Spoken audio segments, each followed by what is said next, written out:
আজ আমার জীবনের একটা কলঙ্কময় দিন। এই দিনটা আমি কোনো দিন ভুলতে পারবো না। আজ আমার জীবনে যা ঘটেছে তার দায় আমি কার উপরে দেব সেটাই বুঝতে পারছি না। শুধুমাত্র একজনের প্রতারণায় আজ আমি ঘর ছাড়া, পরিবার ছাড়া। আজ একজনের জন্য আমার জীবনটা নষ্ট হয়ে গেছে। আমি রাস্তায় একা একা হাঁটছি আর এইসব ভাবছি।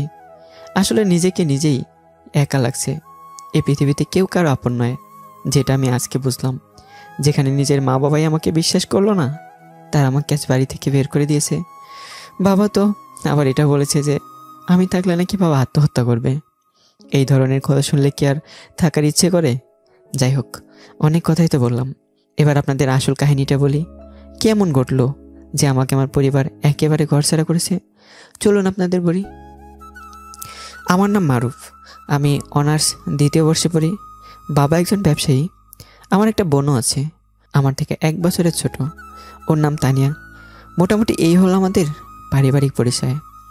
এই শহরের একটা ভার্সিটিতে লেখাপড়া করি। ভার্সিটির একটা মেয়েকে আমি অনেক ভালোবাসি। ওর নাম রিয়া, আমার সমবয়সী। কিন্তু রিয়া আমাকে পাত্তা দেয় না। যতবারই প্রেমের প্রস্তাব দিয়েছি ততবারই অপমানিত হয়েছি। কেন যে ও আমাকে পছন্দ করে না সেটা আমি নিজেও জানি না। প্রথম যখন আমি রিয়াকে প্রেমের প্রস্তাব দিয়েছিলাম, তখন ও আমাকে এমন অপমান করলো যেটা ভাষায় প্রকাশ করা যায় না। রিয়া বলেছিল, তোর মতো একজন গুন্ডাকে আমি ভালোবাসবো? তুই একটা গুন্ডা, অমানুষ, কুত্তা। তুই ভার্সিটিতে গুন্ডামি করিস, তোর মতো কুত্তাকে ভালোবাসা যায় না। এরকম আরও কথা বলল যা ভাষায় প্রকাশ করা সম্ভব না। কিন্তু তবুও কেন ওকে আমার এত ভালো লাগে সেটাই আমি বুঝি না। আসলে ভার্সিটিতে আমার একটা গ্রুপ আছে। মোটামুটি 20 থেকে 25 জন ছেলে আসে সেখানে। তবে আমরা কোনো গুন্ডামি করি না। ভার্সিটিতে কোনো ঝামেলা হলে সেগুলো আমরা মেটানোর চেষ্টা করি। কিন্তু কিসের জন্য রিয়া আমাকে এত ঘৃণা করে সেটাই বুঝি না। ভার্সিটিতে আমার অনেক বন্ধু আছে, তবে আমার সবচেয়ে প্রিয় বন্ধু আর অনেকটা ভাইয়ের মতো ও হলো আসিফ। আসিফ এমন একজন বন্ধু যে আমাকে বিপদে আপদে অনেক সাহায্য করেছে। আমি আসিফকে বন্ধু কম, ভাই হিসেবে বেশি দেখি। আসিফ একদিন আমাকে বলল, দোস্ত, তোকে রিয়া এত অপমান করে, ঘৃণা করে, কিন্তু তুই তবুও ওকে এত ভালোবাসিস কেন? বুঝলি দোস্ত, এটা হলো প্রকৃত ভালোবাসা। ভালোবাসার মানুষটা যতই কষ্ট দিক না কেন, যদি তাকে প্রকৃত ভালোবাসা যায় তাহলে তার দেওয়া কষ্ট মেনে নেওয়া যায়। তুই তো এসব বুঝবি না।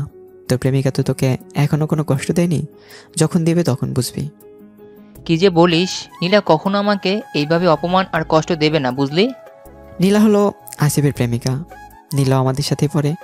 ভার্সিটিতে আমরা অনেক আড্ডা দিতাম, কিন্তু আমার আড্ডায় তেমন মন বসতো না। আমার চোখ থাকতো শুধু রিয়ার দিকে। কিন্তু রিয়া আমাকে একানো পাত্তা দিত না। কেন যে রিয়া আমার সাথে এরকম করে বুঝি না। অন্য সব ছেলেদের সাথেও হেসে হেসে কথা বলে, কিন্তু একমাত্র আমাকেই অপমান করে। ভার্সিটিতে গেলে আমি শুধু রিয়ার পেছন পেছন ঘুরতাম। ভার্সিটি থেকে বাসায় আসার আগে প্রতিদিন আমি আমার ছোটো বোনের জন্য চকলেট নিয়ে যেতাম, কারণ তানিয়া চকলেট খেতে খুব ভালোবাসে। তাই ভার্সিটি থেকে আসার পথে তানিয়ার জন্য চকলেট নিয়ে আসা যায়। আর যদি আনতে ভুলে যায় তাহলে সেদিন আর কথা বলতো না, সারাদিন অভিমান করেই থাকতো। এদিকে বাসায় এসে আমি গোসল করে খাবার খেয়ে নিজের রুমে শুয়ে আছি আর রিয়ার কথা ভাবছি। এটাই ভাবছি, ও কেন আমার প্রতি এরকম করে। এইসব ভাবতে ভাবতে ঘুমিয়ে যাই। ঘুম ভাঙে সন্ধ্যায়। প্রতিদিন সন্ধ্যা হলো আমার জন্য স্পেশাল, কারণ এই সন্ধ্যায় আমরা সব বন্ধুরা রহিম চাচার চায়ের দোকানে বসে আড্ডা দিই। আড্ডা হতো সমসাময়িক বিষয় নিয়ে। আড্ডা দিতেই সময় চলে যায়। বাসায় ফিরতে ফিরতে রাত 8টা, 10টায় রাতে খাবার, আর খাবার খেয়ে একটু ফেসবুকিং, তারপর ঘুম। এই হলো আমার প্রতিদিনের রুটিন।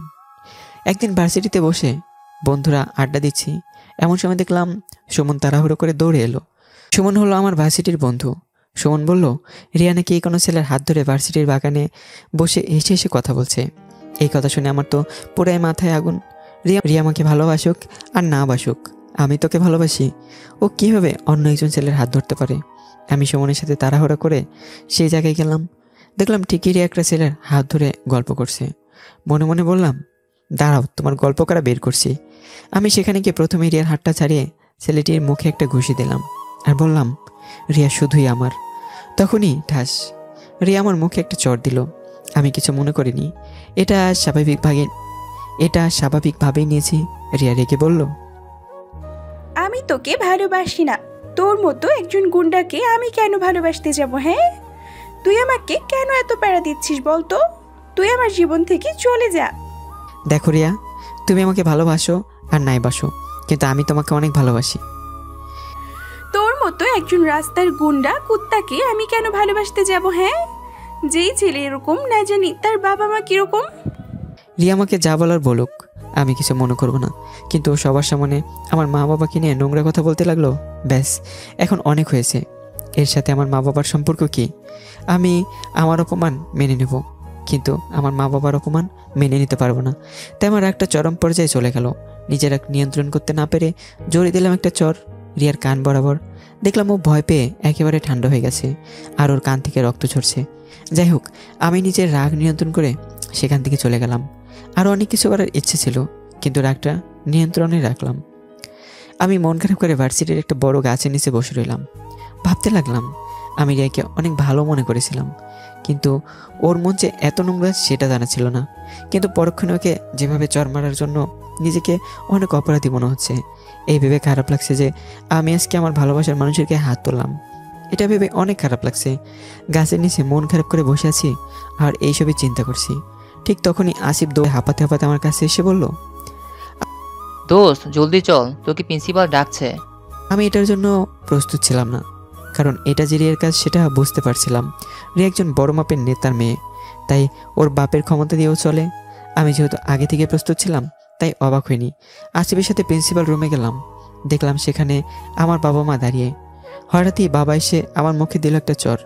আমি এটার জন্য প্রস্তুত ছিলাম, তো একটা বিষয়ে আমি মোটেও প্রস্তুত ছিলাম না, যেটা আমার জীবন পাল্টে দেবে। আমি রিয়ার দিকে তাকালাম, দেখলাম ওর সেলোয়ার কামিজের দুই হাতে দুই পাশে ছেঁড়া, আর পিঠের দিকেও ছেঁড়া। আমি অবাক হয়ে ওর দিকে তাকিয়ে রইলাম। আমি ভাবতে লাগলাম, রিয়ার এই অবস্থা কিভাবে হলো। ঠিক সেই সময় প্রিন্সিপাল স্যার বললেন, রিয়া, তোমার সাথে কি কি ঘটেছে সব কিছু বলো। কান্না করতে করতে বলতে লাগলো, তারপর স্যার, এই মারুফ আমার পেছন পেছন ঘুরতো, বলতো নাকি আমাকে ভালোবাসে, কিন্তু আমি ওকে মোটেও ভালোবাসতাম না। তো আজকে মারুফ আমাকে প্রেমের প্রস্তাব দেয়, কিন্তু আমি তা প্রত্যাখ্যান করি। তাই মারুফ জোর করে সাথে আবার কান্না করতে লাগলো আর বলল, আমি কোনো রকমে নিজের ইজ্জত বাঁচিয়ে পালিয়ে আসি। স্যার, বিশ্বাস না করলে ছেলেদের থেকে জিজ্ঞাসা করতে পারেন। স্যার, আমি এর বিচার চাই। বলে আবার ন্যাকা কান্না শুরু করে দিল।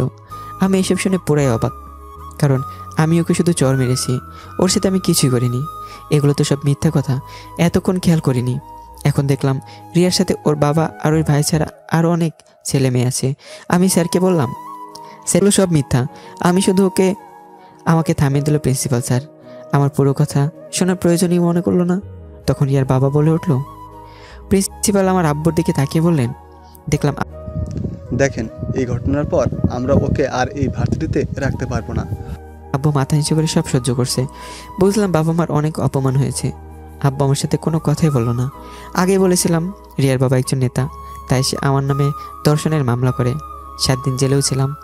আমার পরিবারের কেউ জেলে দেখা করতে আসেনি, আর কেউ বা জামিন করাতে আসেনি। তখন আমার এই বিপদে একজন এগিয়ে এসেছিল।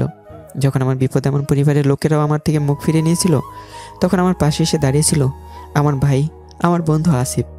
অনেক কষ্টে অনেক উকিল ধরে আমাকে জেল থেকে মুক্ত করলো। আমি সেদিন সত্যি অবাক হয়েছিলাম। যেখানে আমার পরিবারের লোকেরা মুখ ফিরে নিয়েছিল, সেখানে আমার পাশে দাঁড়ালো আমার বন্ধু। তখন আসিফ বলল, দেখ দোস্ত, তোকে ছাড়াতে আমাকে অনেক কষ্ট করতে হয়েছে। আমি তোর মা বাবাকে অনেক অনুরোধ করেছিলাম, কিন্তু তারা কিছুই করেনি। শোন, তুই এখন আর রিয়ার ভূতটা মাথা থেকে ঝেড়ে ফেলে দে। আর জানিস, ও তখন যেগুলো করেছিল সব অভিনয় ছিল। শুধু ও তোর থেকে প্রতিশোধ নিতে চেয়েছিল, আর ও সফল হয়েছে। একজন মানুষ শুধু প্রতিশোধ নেওয়ার জন্য এত নিচে নামতে পারে? ছি ছি। তখন থেকেই আমি যে ব্যক্তিকে সব থেকে বেশি ঘৃণা করি সে হলো রিয়া। আমি রিয়াকে কখনো ক্ষমা করতে পারবো না। কিছুক্ষণ আসিফের সাথে কথা বলে নিজের বাড়ির উদ্দেশ্যে রওনা হলাম। আজ 7 দিন পর খোলা আকাশের নিচে হাঁটতে লাগলাম। বাড়িতে এসে বললাম, দরজায় টোকাও দিলাম। দেখলাম আম্মু দরজা খুলে দিয়েছে। তখন আম্মু বলল, আমি মায়ের কি রে, তোকে আবার কে জেল থেকে ছাড়িয়ে আনলো? আমরা তো তোকে ছাড়াইনি। ও বুঝেছি, ওই আফিস তোকে ছাড়িয়ে এনেছে, তাই না? তো তোর মতো কুলাঙ্গার আমার বাড়িতে কি করছে? এক্ষুনি আমার বাড়ি থেকে বের হ। তোর মতো কুলাঙ্গার সন্তান না থাকাই ভালো। এখন থেকে ভাববো আমাদের সন্তান মারা গেছে। আগে যদি জানতাম তুই আমাদের এইভাবে মান সম্মান ডুবাবি, তাহলে তোকে আগেই গলা টিপে মেরে ফেলতাম। এখনই তুই আমার বাড়ি থেকে বের হ। এরূপ কথা শুনে সত্যি অনেক কষ্ট পাই। তবু আমি আম্মুকে বললাম, আম্মু আমার কথা একবার শোনো প্লিজ। তোর একটা কথাও আমরা শুনবো না। শুনতে হবে না, তোমরা চাও তো আমি বাড়ি থেকে চলে যাই, তাই যাব। আমার কাপড়গুলো নিয়ে আমি তোমাদের চোখের সামনে থেকে অনেক দূরে চলে যাব, যেখানে তোমরা আমাকে আর দেখতে পাবে না। এই বলে আমার রুমে এসে আমার কাপড়গুলো গুছিয়ে নিয়ে বাড়ি থেকে বের হওয়ার আগে একবার বোনের সাথে কথা বলার চেষ্টা করলাম, কিন্তু দেখলাম বোনও আমার দিক থেকে মুখ ফিরিয়ে নিয়েছে। এত অপমানিত আমি জীবনেও হইনি। আমি বাড়ি থেকে বের হয়ে আসিফের বাসায় চলে এলাম। ওকে সব বললাম। ও বলল যতদিন ইচ্ছে ওর সাথে থাকতে। যাই হোক, রাতে ওই রুমেই ঘুমিয়ে পড়লাম। পরের দিন সকালে গেলাম ভার্সিটির টিসি নেওয়ার জন্য। টিসি নিয়ে ফেরার পথে দেখলাম রিয়া আমার হাত ধরে আমার সামনে দাঁড়ালো, তারপর হাসতে হাসতে বলল, এ বলি দেখলি আমার খেল? আমার এক খেলাতেই তুই এই ভার্সিটি ছাড়া হলি। তো এবার বল, এখনো ভালোবাসিস আমাকে? রিয়া হাসতে লাগলো। আমি হাত ছাড়িয়ে কিছু না বলে আসিফের সাথে ওর বাসায় চলে এলাম। দুপুরে খেয়ে সোফায় বসে আছি, এমন সময় দেখলাম আব্বু তাড়াতাড়ি এসে আমার গালে জোরে দিল একটা। আমি তো অবাক। এবার আমি আবার কি করলাম? তখন আব্বু বলল, এই বলে তুই আমাকে আর কত অপমান করবি? তোর জন্য আমি আর মুখ দেখাতে পারবো না। তুই আবার কেন রিয়ার হাত ধরে ওর সাথে অসভ্যতা করলি? তুই এক্ষুনি এই মুহূর্তে এই শহর ছেড়ে চলে যাবি। চলে গেল। এবার বুঝলাম কাহিনী। এবার আমার ঘৃণা আরও বেড়ে গেল। প্রতিবার বললাম জীবনে আর রিয়ার মুখ দেখব না। তারপর আমি আসিফের থেকে কিছু টাকা নিয়ে বেরিয়ে পড়লাম দূর অজানার উদ্দেশ্যে। তো এই ছিল কাহিনী। বাকি ঘটনা তো আপনারা জানেনই। আমি এখন রেল স্টেশনের বেঞ্চে বসে ট্রেনের অপেক্ষা করছি। কোথায় যাব, কোথায় গিয়ে উঠবো সেটাও জানি না। হয়তো চলে যাব কোনো অজানা জায়গায়, হয়তো আর কোনো দিন বাবা মা আর বোনের সাথে দেখা হবে না। ট্রেনের বেঞ্চে বসে পরিবারের কথা ভাবছিলাম। তারপর টিকিট কাউন্টার থেকে টিকিট কেটে নিলাম। তারপর যাত্রা শুরু করলাম দূর অজানার উদ্দেশ্যে। ট্রেন চলছে তার আপন গতিতে। আমি ট্রেনে বসে ভাবছি আর কাঁদছি। কেন হলো এমন আমার সাথে? আমি তো এটা কল্পনাও করিনি। ট্রেনের জানালার ভিতর দিয়ে তীব্র বেগে শীতল বাতাস আমার শরীরে রাখতেই শরীরটা শিহরিত হয়ে ওঠে। মনে মনে ভাবলাম, আর কেঁদে কী হবে? যা হবার হয়ে গেছে। এখন আর ভাবা ভাবির কিছু নেই। এখন আমাকে এইসব আগের কথা বলে নতুন করে সব কিছু শুরু করতে হবে। এবার নতুন এক মারুফের জন্ম হবে, যার শুধুমাত্র মারুফ ছাড়া আর কেউ থাকবে না। মারুফের সব কিছু শুধু মারুফই। নেই কোনো পিছুটান আর নেই আবেগ। আমি মরলে কি আর বাঁচলেই কি? আমার কথা তো কেউই চিন্তা করেনি। এখন আমি স্বাধীন। এখন আমি নতুন করে সব কিছু শুরু করব। গতিতে ছুটি চলছে, আর মাঝে মাঝে বিভিন্ন স্টেশনে থামছে, যাত্রী নামছে আবার উঠছে। আমি এসব দেখছি। আমার কোনো নামার জায়গা নেই। আমি চলে যেতে চাই অনেক দূরে, যেখানে আমাকে কেউ খুঁজে পাবে না। ট্রেনের মধ্যে বিভিন্ন প্রকারের মানুষ দেখছি। কেউ পরিবারের সাথে ঘুরতে যাচ্ছে, আবার কেউ বা নতুন দম্পতি মধুচন্দ্রিমায় যাচ্ছে। আমার আর কি? আমি এসব দেখছি আর মনে মনে নিজেকে সান্ত্বনা দিচ্ছি। হয়তো একসময় আমি এভাবে পরিবারের সাথে কোথাও যেতাম না। আর পরিবারের কথা ভেবে নিজেকে কষ্ট দেওয়ার কোনো মানেই হয় না। যে পরিবার আমাকে অবিশ্বাস করেছে, বাবা বলেছে আমি বাড়িতে থাকলে নাকি আত্মহত্যা করবে, মায়ের কাছে আমি মৃত, সেই পরিবারের কথা চিন্তা করে নিজে কেন কষ্ট পাবো? আমি সব কিছু ভুলে যেতে চাই, কিন্তু ভুলে যেতে চাইলে কি সব কিছু এত সহজে ভুলে যাওয়া যায়? যে মা বাবা জন্ম থেকে আমাকে আগলে লালন পালন করেছে, আমাকে সবসময় সুস্থ রেখেছে, তাদেরকে কি এত সহজেই ভোলা যায়? না, আর অতীতের কথা ভাববো না। অতীতের কথা ভাবলেই তো আর অতীত ফিরে আসবে না। এইসব কথা ভাবতে ভাবতে কোন সময় যে ঘুমিয়ে পড়েছি বুঝতেই পারিনি। ঘুম যখন ভেঙেছে তখন বুঝলাম ট্রেন চলছে না। ভাবলাম, কী রে, ট্রেন চলছে না কেন? ট্রেন থেকে নেমে পড়লাম। ও, পরেক্ষণে বুঝলাম এটা শেষ স্টেশন। যাক, তাহলে ঢাকা থেকে অনেক দূরে এসে পড়েছি। আমার কোনো যাওয়ার জায়গাও নেই। তাই আশেপাশের একটা হোটেল ঠিক করলাম একদিনের জন্য, কারণ একদিন পর আমি আবার বেরিয়ে পড়বো। অনেক খুঁজে খুঁজে একটা হোটেল বের করলাম। একটা রুম ঠিক করে নিজের রুমে চলে আসলাম। মোটামুটি রুমটা ভালোই। একটা বড় জানালা আছে, জানালা দিয়ে মাঝে মাঝে শীতল হাওয়া আসছে। আমি হাত মুখ দিয়ে জানালার পাশে বসে রইলাম আর একটা গান করতে লাগলাম। অনেক রাত খোলা আকাশের নিচে জীবনের অনেক আয়োজন, তাই আমি বসে আছি, তাই আমি বসে আছি দরজার পাশে, দরজার পাশে। কিছুক্ষণে নিজ মনে মনে গানটাকে আবার ভাবতে থাকলাম, না আমার পাশে আজ কেউই নেই, আর হয়তো কখনো ছিলই না, আর আমাকে কেউ ছেড়েও চলে যায়নি, আর থাকলে তো যাবে, জীবনে কখনো কেউ ছিলই না, কাঁদিয়ে চলে যাওয়া তো দূরের কথা। এই গানটি আমার কাছে শুধুই কল্পনা। কিছুক্ষণ পর রুমের দরজায় ঠকঠক আওয়াজ। কে জিজ্ঞাসা করতেই বললো আমায় খাবার দিতে এসেছে। আমি তাড়াহুড়ো দরজা খুলে খাবারগুলো নিয়ে নিলাম। আসলে আমার খুব ক্ষুধা পেয়েছে। কাল রাতে শুধু চরের উপর চর ছাড়া আর কিছুই খাইনি। চরের কথা মনে হতেই মুখে হাত দিয়ে দিলাম। তারপর আয়নার সামনে গিয়ে দেখলাম কোনো দাগ আছে কিনা। দেখলাম এখনও হালকা দাগ আছে, তবে তেমন বোঝা যায় না। কেউ যদি গভীরভাবে লক্ষ্য করে তবেই বুঝবে। মুখে হাত বোলাতে বোলাতে বললাম, কে চরটাই না মারলো সবাই। অনেক খিদে পেয়েছে, তাই তাড়াতাড়ি খাবার শেষ করলাম। খাওয়া শেষ করে দিলাম একটু ঘুম। অনেক ক্লান্তি লাগছিল। বিছানায় শরীরতেই চোখে এক পৃথিবীর ঘুম চলে আসলো। ঘুম থেকে যখন উঠি তখন প্রায় সন্ধ্যা, মাগরিবের আজান দিচ্ছে। তাই আমি হোটেল থেকে বের হলাম নামাজ পড়ার উদ্দেশ্যে। কাছে একটা মসজিদ ছিল, তাই তেমন কষ্ট করতে হলো না। নামাজ শেষে দোয়া করলাম যেন আল্লাহ আমার এই নতুন পথ চলাটা আরও সহজ করে দেন। এখন জায়গাটা করলাম, একদিন পর তো চলেই যাবে এবং এখানে আর আসা হবে না। আজকে একটু ঘুরে নিই। বেশি দূরে যাইনি, কাছে কিছু জায়গায় গিয়েছি। তারপরে একটা টঙের দোকান থেকে এক কাপ চা খেয়ে একটু হাঁটতে লাগলাম। কিছুক্ষণ পর এশারের আজান কানে এলো, তাই একেবারে এশার নামাজ পড়ে রুমে এলাম। রুমে এসে খাওয়া দাওয়া করে আবার শুয়ে পড়লাম। কাল আবার তাড়াতাড়ি উঠে বের হতে হবে। পরের দিন সকালে ঘুম থেকে উঠে তাড়াহুড়ো করে সকালের খাবার খেয়ে টাকা মিটে আবারও বেরিয়ে পড়লাম। তারপর একটা বাসের টিকিট কাটলাম। কোথায় যাবে বাসটা নিজেও জানি না। আমার এত জানার দরকার নেই। আমি যাচ্ছি অনেক অনেক দূরে, যেখানে আমাকে কেউ খুঁজে পাবে না। আসিফ আমাকে যেই টাকা দিয়েছে তাতে অনায়াসে 7 দিন কাটানো যাবে, কিন্তু এরপর কি হবে? এভাবে 3 থেকে 4 দিন বাস স্টেশনে, রেল স্টেশনে ঘুরতে ঘুরতে আসলাম এক জায়গায়। দোকানে সাইনবোর্ডের দিকে তাকালাম, দেখলাম লেখা আছে সিলেট। সিলেট? তার মানে আমি ঘুরতে ঘুরতে ঢাকা থেকে সিলেট চলে এলাম। যাক, আশা করি আমাকে কেউ খুঁজতে সিলেট আর আসবে না। সিলেটে পৌঁছালাম প্রায় সন্ধ্যায়। ভাবলাম রাতে কোনো হোটেল ঠিক করব, তাই রাতের অপেক্ষায় ব্রেঞ্চে বসে থাকলাম।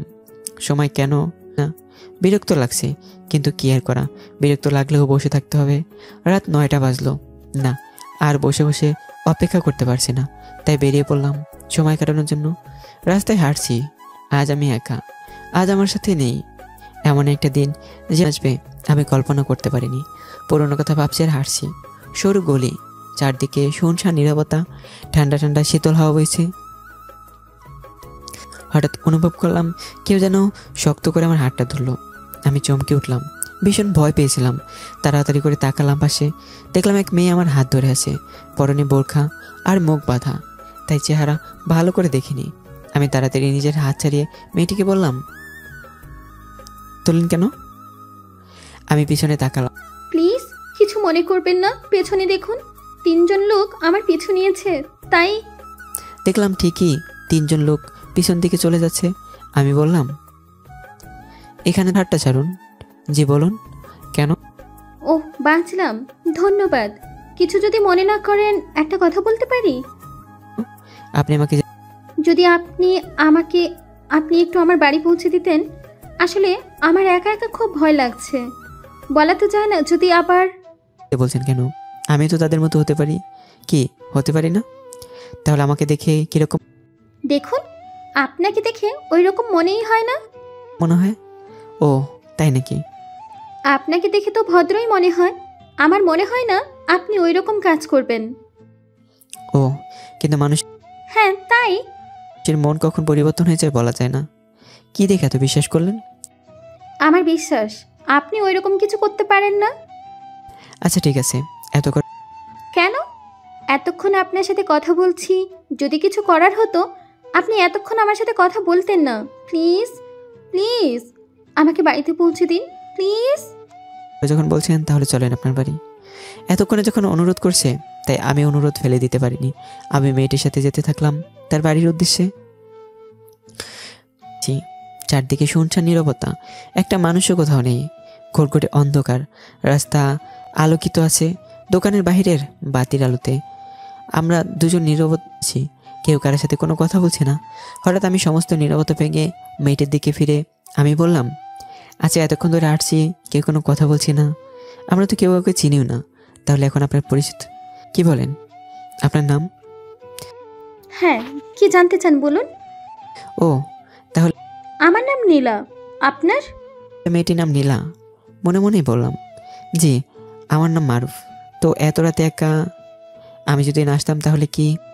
ও, আসলে বান্ধবীর বাসায় গিয়েছিলাম কিছু নোট নিতে নিতে একটু বেশি রাত হয়ে গেছিল। একটু বান্ধবীর সাথে গল্পও করলাম। জানি না কখন এত রাত হয়ে গেছে। তো আপনি একা কেন? আর এত রাতেই বা কি করছেন? আপনি এই মুহূর্তে আমার সাথে এইভাবে শান্তভাবে কথা বলতে পারতেন? আরে এতগুলো প্রশ্ন একসাথে। ও, তা তো ঠিকই। এই জন্য আবারও আপনাকে অসংখ্য ধন্যবাদ আমাকে সাহায্য করার জন্য। তো বললেন না যে আপনি এখানে কেন এসেছেন? আর আপনাকে এখানে আগে তো কখনো দেখিনি। নতুন এসেছেন নাকি? বললে তো আমি মাথা ঘুরে পড়ে যাব, তখন আপনি কি করবেন? তো কোথায় নেবেন একটু শুনি। তখন না হয় আমি আপনাকে নিয়ে যাব। তো আমার বাড়ি কেন? আপনার বাড়ি? কি আপনি চেনেন? ঠিকানা কে দেবে? ঠিকানা দিলেই চিনব। হ্যাঁ, আমি এলাকায় নতুন। কেন আপনি দিবেন? আবার কে দিবে? আচ্ছা, অনেক হাসি ঠাট্টা হয়েছে। আমি কিন্তু সত্যি সত্যিই জানতে চাচ্ছি। এবার অন্তত উত্তর দিন। কিন্তু কেন এসেছি সেটা একান্ত আমার ব্যক্তিগত ব্যাপার, কাউকে বলার প্রয়োজন বোধ করি না। তাই এই প্রশ্নের উত্তর আমার থেকে আশা না করাই ভালো। ঠিক আছে, আপনি কিছু বলতে না চাইলে আমিও জোর করব না। হাঁটতে হাঁটতে নীলার সাথে অনেক কথাই হলো। হঠাৎ দেখলাম নীলা একটা বাড়ির সামনে এসে থামলো। দেখলাম বাড়িটা বেশ সাধারণ, এই তো আমাদের বাড়ি এসে গেছি। এটাই আমার বাড়ি। 2 তলা বিশিষ্ট। বাড়িতে ঢোকার মুখে আছে ইয়া বড় একটা লোহার গেট। নীলা গেট পেরিয়ে ভিতরে চলে গেল, সাথে আমাকেও সঙ্গে নিল।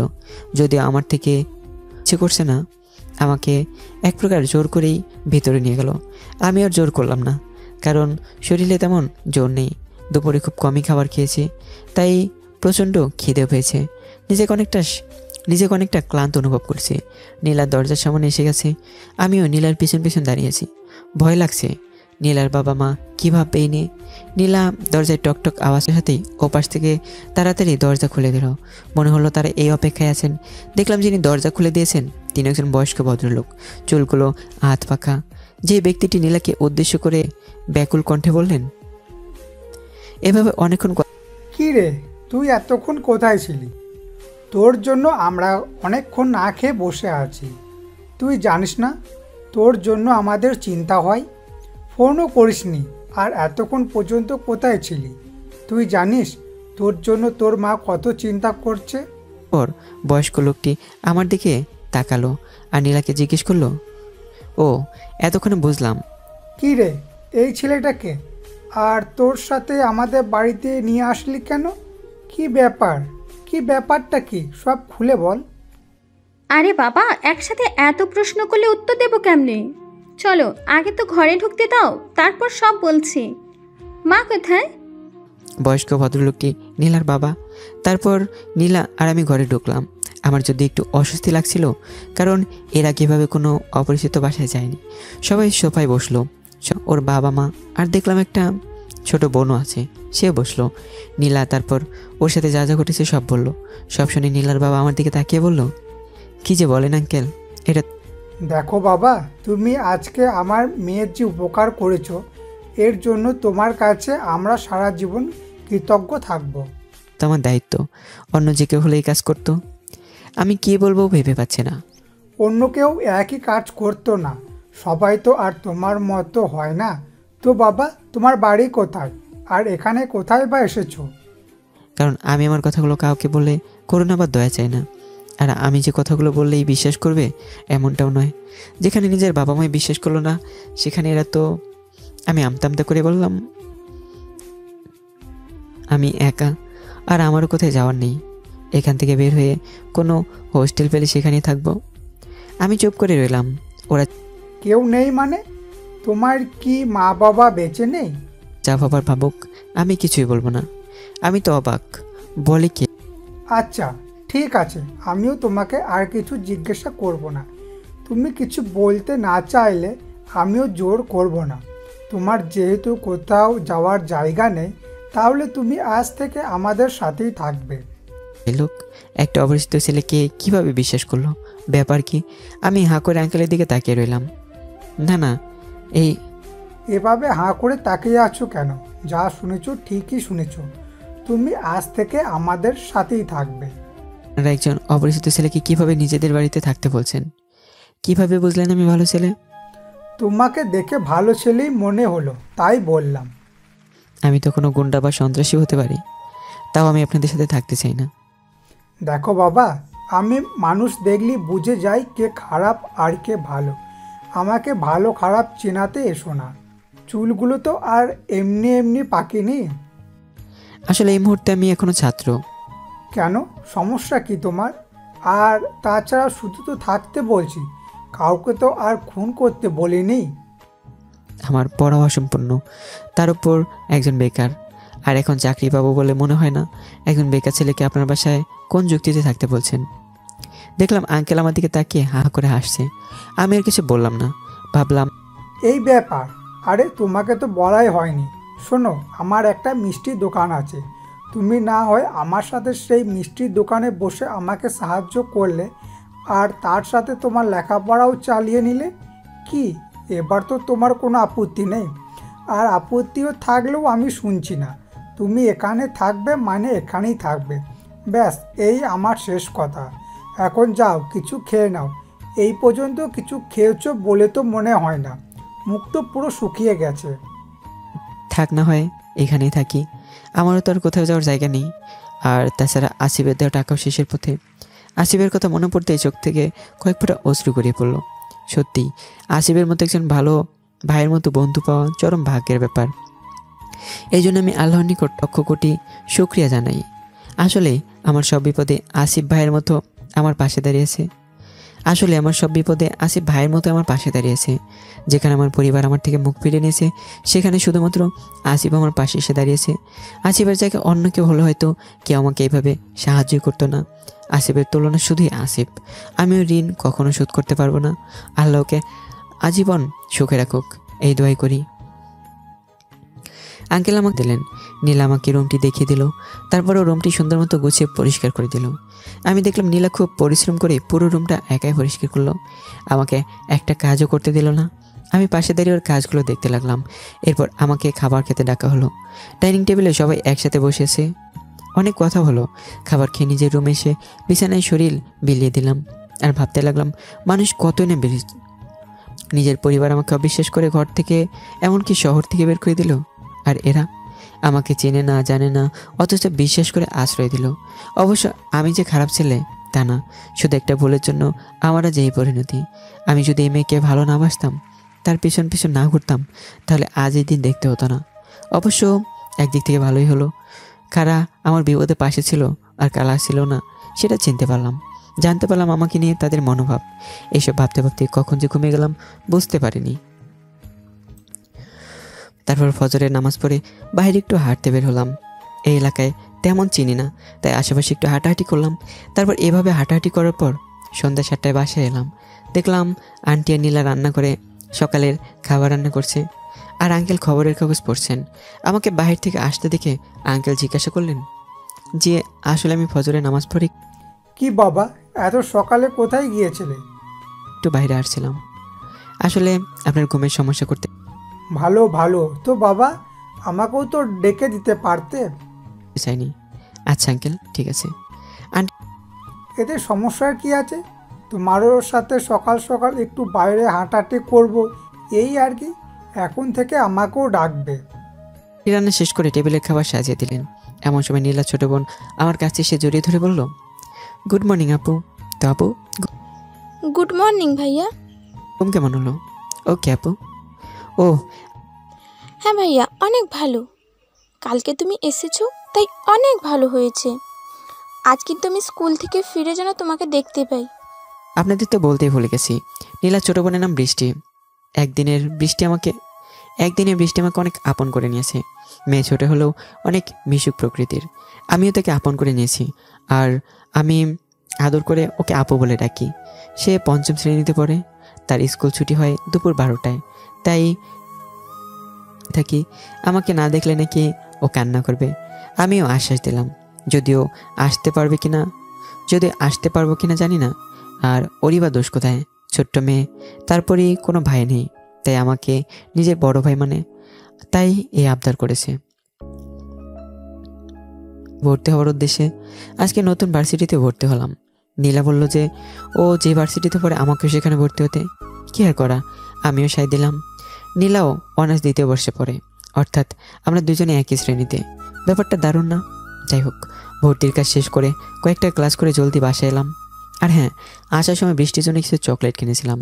বাসায় এসে সেগুলো বৃষ্টিকে দিতেই সে অনেক খুশি হলো আর দৌড়ে নিজের রুমে চলে গেল। ওর হাসি দেখে নিজেও একটু শান্তি লাগলো। আমি জলদি গোসল করে দুপুরের খাবার খেয়ে নিলাম। তারপর আঙ্কেলের দোকানের উদ্দেশ্যে রওনা হলাম। আঙ্কেল আমাকে দোকানের ঠিকানা আগে দিয়েছিল। আমি দোকানে ঢুকতে অবাক। মোটামুটি অনেক বড় দোকান, আর সবচেয়ে বড় ব্যাপার হলো দোকানে বিক্রি অনেক ভালোই হয়, অনেক অনেক ক্রেতাও আছে। বললেন, আমি অবাক হয়ে বললাম, আজ থেকে তুমি ক্যাশে বসবে। ক্যাশে? আমাকে একটু বেশি বিশ্বাস করছেন না? হ্যাঁ, এতে অবাক হওয়ার কি আছে? আঙ্কেল আমাকে অবাকের পর অবাক করছে। হ্যাঁ, আমি তোমাকে একটু বেশি বিশ্বাস করি। আর শুধু একটা ভুলের জন্য আর একজন মানুষকে বিচার করা যায় না, তাই না? আমি জানি তুমি কোনো খারাপ কাজ করবে না। তোমার উপর আমার পুরো বিশ্বাস আছে। এত বিশ্বাস কেন করছে সেটা আমি বুঝলাম না। যাই হোক, বিশ্বাস যখন করেছে আমাকে, সেই বিশ্বাস রক্ষা করতে হবে। রাত 8টায় দোকানের সব কাজ শেষ করে দোকান বন্ধ করে বাসায় এলাম। বাসায় এসে নিজের রুমে একটু বসে হাত মুখ ধুয়ে নিলাম। হাত মুখ মুছতে মুছতে বিছানায় বসলাম। দেখলাম দরজার পাশে নীলা দাঁড়িয়ে আছে। আমি বললাম, কি দাঁড়িয়ে আছো কেন? ভিতরে আসো। তোমাদের নিজেদের ঘর? না, আসলে অন্য কারো রুমে তো এভাবে অনুমতি ছাড়া প্রবেশ করা যায় না, তাই আর কি। নিজেদের রুম? আমি একজন আশ্রিত মাত্র, তোমাদের রুমে ঢোকার কোনো অনুমতি প্রয়োজন নেই। আচ্ছা ঠিক আছে। তাই বলে এভাবে বলছো কেন? আমার মা বাবা কিন্তু তোমাকে নিজেদের ছেলেই মনে করে, আর কখনো এই কথা বলবে না। রাগ করতে হবে না তো, এখানে ক্লান্তির কি আছে? ওই রকম কথা শুনলে রাগ তো হবেই। আচ্ছা বাদ দাও তো, আজকে কাজ করতে করতে অনেক ক্লান্ত হয়ে গেছো তাই না? আমি তো শুধু ক্যাশিয়ারে বসেছিলাম, সব কাজ তো কর্মচারী করেছে, তো হঠাৎ এই প্রশ্ন করছো কেন? যাক বাবা, আমি আবার বকবক কবে করব? আসলে তোমাকে অনেক ক্লান্ত লাগছে তাই। আচ্ছা, আর বকবক না করে জলদি খেতে এসো, মা টেবিলে খাবার দিয়েছে। বললাম, তুমি তো এসে আমার সাথে কথা বলছো। নীলা হাসতে হাসতে রুম ত্যাগ করলো। রাতে খাবার টেবিলে সবাই বসে খেতে লাগলো। এমন সময় আমাকে উদ্দেশ্য করে আঙ্কেল বলল, তো বাবা, আজকে কাজ করে কেমন লাগছে? আপনি সব কি বলছেন? তুমি চাইলে তোমার ইচ্ছা মতো দোকানে আসতে পারো। তুমি যতক্ষণ আসবে না ততক্ষণ আমি দোকানে বসবো। কাজই, আমি কাজের সময় কাজে যাব। তাছাড়া আমি আর তেমন কোনো কাজই করি না, তাই কাজের সময় আসতে চাই। আর আপনার কথা বলতে গেলে, আপনার দোকান আপনি যখন ইচ্ছা তখন আসবেন। না আঙ্কেল, আমি কি যে বলো তুমি বাবা, তুমি মনে হয় আমাদের এখনো আপন হিসাবে মেনে নাওনি। তুমি যদি আমার নিজের ছেলে হতে তাহলে আমি এভাবেই বলতাম। আমি তোমাকে নিজের ছেলে ভেবেই এসব বললাম। তুমি কিছু মনে করো না বাবা। আপনারা আমাকে আশ্রয় দিয়েছেন, আপনারা আমাকে। এমন সময় আন্টি ধমক দিয়ে বলল, এভাবে বলছো কেন? নিজের ছেলেকে নিজের কাছেই রেখেছি, এতে আশ্রয়ের কোনো কথাই আসছে না। আমরা ওর কথা না বেরিয়ে খাওয়া শুরু করলাম। হয়েছে হয়েছে, অনেক কথা বলেছো। খাবার সময় এত কথা বলতে নেই, এবার চট করে খেয়ে নাও দেখি। খাবার শেষে আজ অনেক ক্লান্ত লাগছে, তাই বিছানায় শরীর বিলিয়ে দেবো। এমন সময় নীলা রুমে এসে বিছানায় বসে পড়লো আর হেসে বলল, তুমি হঠাৎ এখানে আর এত তাড়াতাড়ি না? কি মশাই, এত তাড়াতাড়ি ঘুমাবেন নাকি? ঘুমিয়ে আমার রুমে কেন? আঙ্কেল আন্টি দেখলে কি ভাববে? তো না। এসব নিয়ে চিন্তা করতে হবে না জনাব। আগে আপনি বলুন, এত তাড়াতাড়ি ঘুম চাচ্ছেন কেন? কেন হঠাৎ তোমার? কেন? আমি আছি কি করতে? আর- আমার সাথে একটু গল্প করলে কি হয়? যাব কেন? কোন দুঃখে তোমার সাথে গল্প করবো শুনি? আহা, এখানে যোগ্যতার কথা আসছে। এখানে কেনর কি আছে? আমার সাথে গল্প করা চায় না বুঝি? নাকি আমি তোমার সাথে গল্প করার যোগ্য না? আমি তেমনিতে বললাম। আর তাছাড়া তোমার সাথে এত রাতে গল্প করলে আঙ্কেল আন্টি কী ভাববে? কেন? আর আমি তো সব আবার একই কথা। তোমাকে বললাম না এই ব্যাপারে ভেবো না, ওইটা আমি সামলে নিব। আচ্ছা ঠিক আছে, আজ যখন তুমি গল্প করতে চাচ্ছ না তাহলে থাক, আজকে না হয় তোমাকে ছেড়ে দিলাম, কিন্তু এরপর থেকে আর ছাড়ছি না। আর হ্যাঁ শোনো, কাল একটু সকাল সকাল ঘুম থেকে উঠবা, বুঝলে? সময় সকাল সকালে ঘুম থেকে উঠে মানে এসব তুমি কি বল? আসলে আমি ভাবছি কালকে ভার্সিটি যাবার আগে তোমার সাথে একটু পার্কে ঘুরতে যাব। ঠিক আছে, শুভরাত্রি। জানি যা শুনেছ তাই বলছি। তোমাকে আর বেশি কথা বলতে হবে না, তুমি এখন ঘুমাও, আবার কাল সকালে কথা হবে। শুভরাত্রি। না, তাই আর কি করা, ওর কথায় মেনে নিতে হবে। তাই দেরি না করে তাড়াতাড়ি ঘুমিয়ে পড়লাম। প্রায় ভোরের দিকে ঘুম ভাঙলো। ঘুম থেকে উঠতেই মনে পড়লো আঙ্কেল তো বলেছিল সকাল সকালে ডেকে দিতে। তাই আমি হাত মুখ ধুয়ে রেডি হয়ে নিলাম। তারপর আঙ্কেলের রুম যেয়ে তারপর আওয়াজ করলাম আর আঙ্কেল বলে ডাকতে লাগলাম। এভাবে 5 মিনিট ডাকার পর আঙ্কেলের ঘুম ভাঙলো। কিন্তু আমার এদিকে অর্থ মানুষকে এভাবে ঘুম ভাঙাতে আমার ভালো লাগছে না। কিন্তু কি আর করা, আঙ্কেল যখন বলেছে তখন তো ডাকতেই হবে। আঙ্কেল চোখ ডলতে ডলতে আমার দিকে তাকিয়ে বলল, না মানে আসলে আঙ্কেল এ আর ওরে বাবা, তুমি এত তাড়াতাড়ি ঘুম থেকে ওঠো? তো করছি, কি বলবো বুঝতে পারছি না। আমরা দুজনই ফজরের নামাজ পড়ে বাইরে বের হলাম। হ্যাঁ, তাড়াতাড়ি ঘুম থেকে ওঠা স্বাস্থ্যের পক্ষে ভালো। আচ্ছা চলো তাহলে যাওয়া যাক। আঙ্কেল পুরো এলাকায় চেনে, তাই তিনি আমাকে আজকে পুরো এলাকায় ঘুরিয়ে দেখালো। হাঁটতে হাঁটতে আঙ্কেল আমার দিকে তাকিয়ে বলল, হ্যাঁ আঙ্কেল তা তো অবশ্যই। হাঁটতে হাঁটতে চিনে নাও, এখন থেকে তুমি তো এই এলাকাতে থাকবে, তাই এখন থেকেই এলাকাটা চিনে নাও। এক সময় আঙ্কেলকে আমি কৌতূহল হয়ে জিজ্ঞেস করলাম। আঙ্কেল হাসতে হাসতে বলল, ও আচ্ছা। আচ্ছা আঙ্কেল, আপনারা এই এলাকায় কয় বছর ধরে আছেন? না এমনি। তো বাবা, আমি তো জন্ম থেকেই এখানে।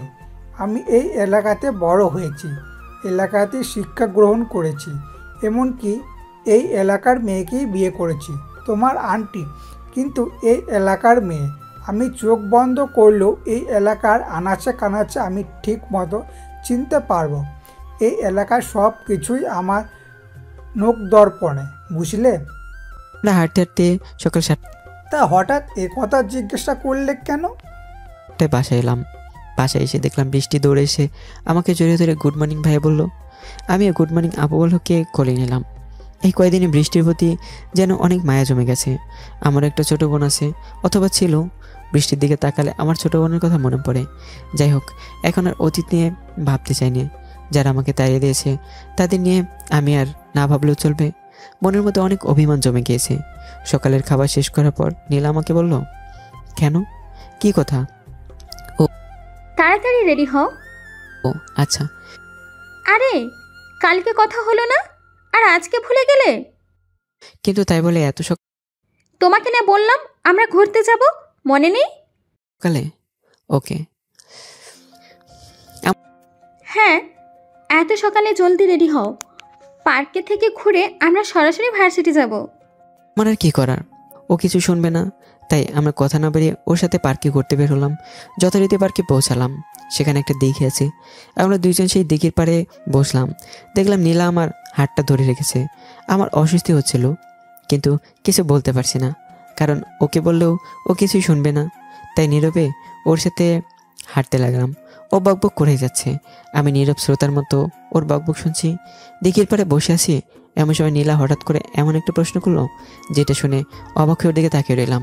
নীলা বলল, হঠাৎ নীলার এই কথা শুনে আমি অবাক দৃষ্টিতে আচ্ছা মারুফ, তুমি কি কখনো কাউকে মন থেকে ভালোবেসেছো? তাকিয়ে আছি। কি? হঠাৎ কি হলো এই মেয়ের, এরকম প্রশ্ন করছে কেন? আমি কি বলবো ভেবে পাচ্ছি না। আমি মনে মনে বললাম, হ্যাঁ ভালোবাসতাম। কি কিছু বলছো না কেন? আগে হয়তো কাউকে ভালোবাসতাম, কিন্তু এখন কাউকে ভালোবাসি না। কারণ এই ভালোবাসা আমার সব কিছু কেড়ে নিয়েছে, আমাকে ঘর ছাড়া পরিবার ছাড়া করেছে। এই ভালোবাসার জন্যই তো আমি এইখানে। আর আমি যাকে একসময় অনেক ভালোবাসতাম, আজ তাকে সব থেকে বেশি ঘৃণা করি। যদি আমার ভালোবাসা একতরফা ছিল, এই মেয়েটা আমাকে কোনোদিন ভালোবাসেনি। আমি এক মনে এগুলো হঠাৎ করে চোখের কোণ থেকে 2 ফোঁটা অশ্রু গড়িয়ে পড়লো। নীলা অন্যদিকে ফিরেছিল, তাইও খেয়াল করিনি। না, কিছু ভাবছি না তো। এই মারু, কি হয়েছে? কিছু বলছো না কেন? কি ভাবছো? আসলে না, আমি কাউকে ভালোবাসিনি, মিথ্যা তাহলে বলো, যেই প্রশ্ন করেছি সেটার উত্তর দাও। বললাম। কারণ ওকে যেহেতু আগের কাহিনী বলিনি, তাই আর না বললেও, তাই আর কাছে করোনার পাত্র হতে চায় না। হঠাৎ এই প্রশ্ন করলে যে আমি খেয়াল ও করলাম নীলা আমার প্রতি কেমন একটা দুর্বল হয়ে না, এমনি করলাম আর কি। আচ্ছা চলো। পড়েছে। আমি সেটা অনুভব করছি। মনে হলো ও আমাকে ধুর কিসব আবল তাবল ভাবছি। আমরা দিঘির পার হতে উঠে দাঁড়ালাম। নীলা আবার আমার হাত জড়িয়ে ধরলো। ও আমার হাত একেবারে শক্ত করে ধরে আছে। আমি আর কিছু বলিনি, আমি স্বাভাবিকভাবেই হাঁটছি।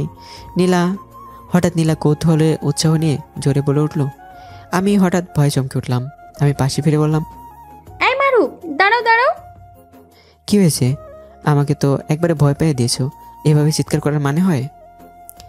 আচ্ছা, এত ঢং না করে কি হয়েছে বলো। আরে আমি কোথায় চিৎকার করলাম? আমি তো শুধু তোমাকে দাঁড়াতে বললাম। এত রাগ করতে হয়? ও মোর খোদা, মাইয়ারা শুধু ওই দেখো ফুচকার দোকান, চলো না ফুচকা খাই। প্লিজ প্লিজ চলো না প্লিজ। তো ফুচকা খায় বুঝি না। রাস্তাঘাটে পথে ঘাটে যেখানে ফুচকা দেখিবে, সাথে সাথেই সেখানে খাইতে চলিয়া যাইবে। কি আর করার, রাগ হচ্ছে। ও অনেক অনুরোধ করছে। অনেকটা বাধ্য হয়ে ওকে নিয়ে গেলাম ফুচকার দোকানে। মামা 1 প্লেট ফুচকা দেন তো। আমি ফুচকালা মামাকে বললাম, না আমি এইসব বাইরের জিনিস খাই না। তুমি খাবে না? এত কেন উত্তর দিতে পার? কেন? বলে চলো যাই। নীলা ফুচকা খাচ্ছে আর আমি অন্যদিকে তাকিয়ে আছি। ফুচকা আহা, রাগ করছো কেন? আচ্ছা আমিই খাচ্ছি। দোকানে বসে থাকতে বিরক্ত লাগছে। হঠাৎ আমাকে নীলা ডাকলো। আমি উপাসে করতে আমার মুখে একটা ফুচকা পড়ে দিল। কি হলো এটা? তোমাকে বললাম না আমি এসব পছন্দ করি না। কেন ফুচকা খাইয়ে দিলাম? আমি এখানে একা বসে বসে খাবো আর তুমি না খেয়ে বসে থাকবে, সেটা তো হয় না চান্দু। তাই টাকা দিয়ে পার্ক থেকে বেরিয়ে এলাম। নীলাও আমার পেছন পেছন আসতে লাগলো। আমরা দুজনে রাস্তায় হাঁটছি, কিন্তু কেউ কারোর সাথে কথা বলছি না। এইভাবে নীরবে হাঁটতে হাঁটতে ভার্সিটিতে পৌঁছে গেলাম। ভার্সিটিতে এই কয়দিনে আমার কিছু বন্ধু হয়েছে। আমি গিয়ে তাদের সাথে কিছুক্ষণ আড্ডা দিলাম। নীলাও তার বান্ধবীদের সাথে গল্প করছে। যথারীতি ক্লাসে গেলাম আর সব ক্লাস শেষ করলাম। ক্লাস শেষ করে আমি একটা মেয়ের সাথে কথা বলছিলাম, তাও আবার হেসে হেসে। আমার গেটের বাইরে দাঁড়িয়ে কিছু কথা বলছিলাম। আসলে আমি সেখানে নীলার জন্য অপেক্ষা করছিলাম, একসাথে বাড়ি যাব বলে। আমি মেয়েটার সাথে কথা বলছিলাম, হঠাৎ দেখলাম নীলা আমার হাতটা জাপটে ধরে আমাকে তাড়াহুড়ো করে নিয়ে যাচ্ছে। আমি তো অবাক। এদিকে মেয়েটা অবাক দৃষ্টিতে আমার দিকে তাকিয়ে আছে। কি হলো এটা? দেখলাম নীলার চোখ মুখ। কি হলো মানে? তুমি ওই মেয়েটার সাথে এত হেসে হেসে কথা বলছো কেন? না, আর আমি কথা বলে তোমার সমস্যা কি? কি এইসব বাজে বাজে বকছো? আর আমি কেন প্রেম করতে যাব? না, পারো না। আমার সমস্যা আছে। এইসব প্রেম প্রীতি এখানে চলবে না। এখন থেকে আমি ছাড়া যদি অন্য কোনো মেয়ের দিকে তাকিয়েছো বা কথা বলেছো, তাহলে তোমার খবর আছে, বুঝলা? ওই মেয়ে তো আমার শুধু একজন ভালো বন্ধু। আমি আর কিছু বললাম না। এই মেয়ের সাথে কথায় পারা যায়। থাক থাক, আর বলতে হবে না। ওইসব বন্ধু থেকেই তো প্রেম ভালোবাসা শুরু হয়। এখন চুপ করো, চলো বাসায় যাই। না, ইদানিং দেখেও আমার সাথে কীরকম একটা ব্যবহার করে। যদিও আমি কিছুটা বুঝি ওইসব কেন করছে, কিন্তু আমি আবার নতুন করে এসবে জড়াতে চাই না। আমার বাসায় পৌঁছালাম। বাসায় পৌঁছে দেখি নীলা তাড়াতাড়ি ও রুমে গিয়ে ধপাস করে দরজা বন্ধ করে দিল। আমি তো অবাক, কি ব্যাপার, এই মেয়ের আবার কি হলো? সত্যি এই মেয়েকে বোঝা অনেক কঠিন। আমি আর কিছু না ভেবে নিজের রুমে গিয়ে গোসল করে রুম থেকে বের হয়ে আসলাম। গেলাম নীলার রুমে। এবার দরজা এখনো বন্ধ। এবার আমার তো চিন্তা হলো এই মেয়ে এবার কিছু করে বসেনি তো। আমি তাড়াতাড়ি দরজায় নক করলাম। নীলা, এই নীলা, দরজা খোলো।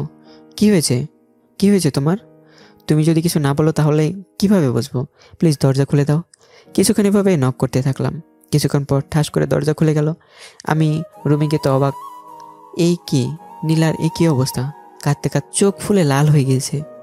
কি হয়েছে তোমার? কাঁদতে কাঁদতে তো চোখ ফুলিয়ে ফেলেছো। কোনো উত্তর নেই। নীলা চুপ করে রইল।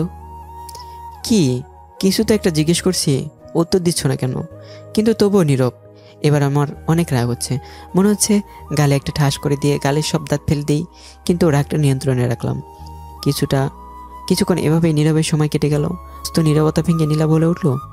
আমি অবাক হয়ে দিকে তাকিয়ে রইলাম। এই মেয়েটা শুধুই আমাকে।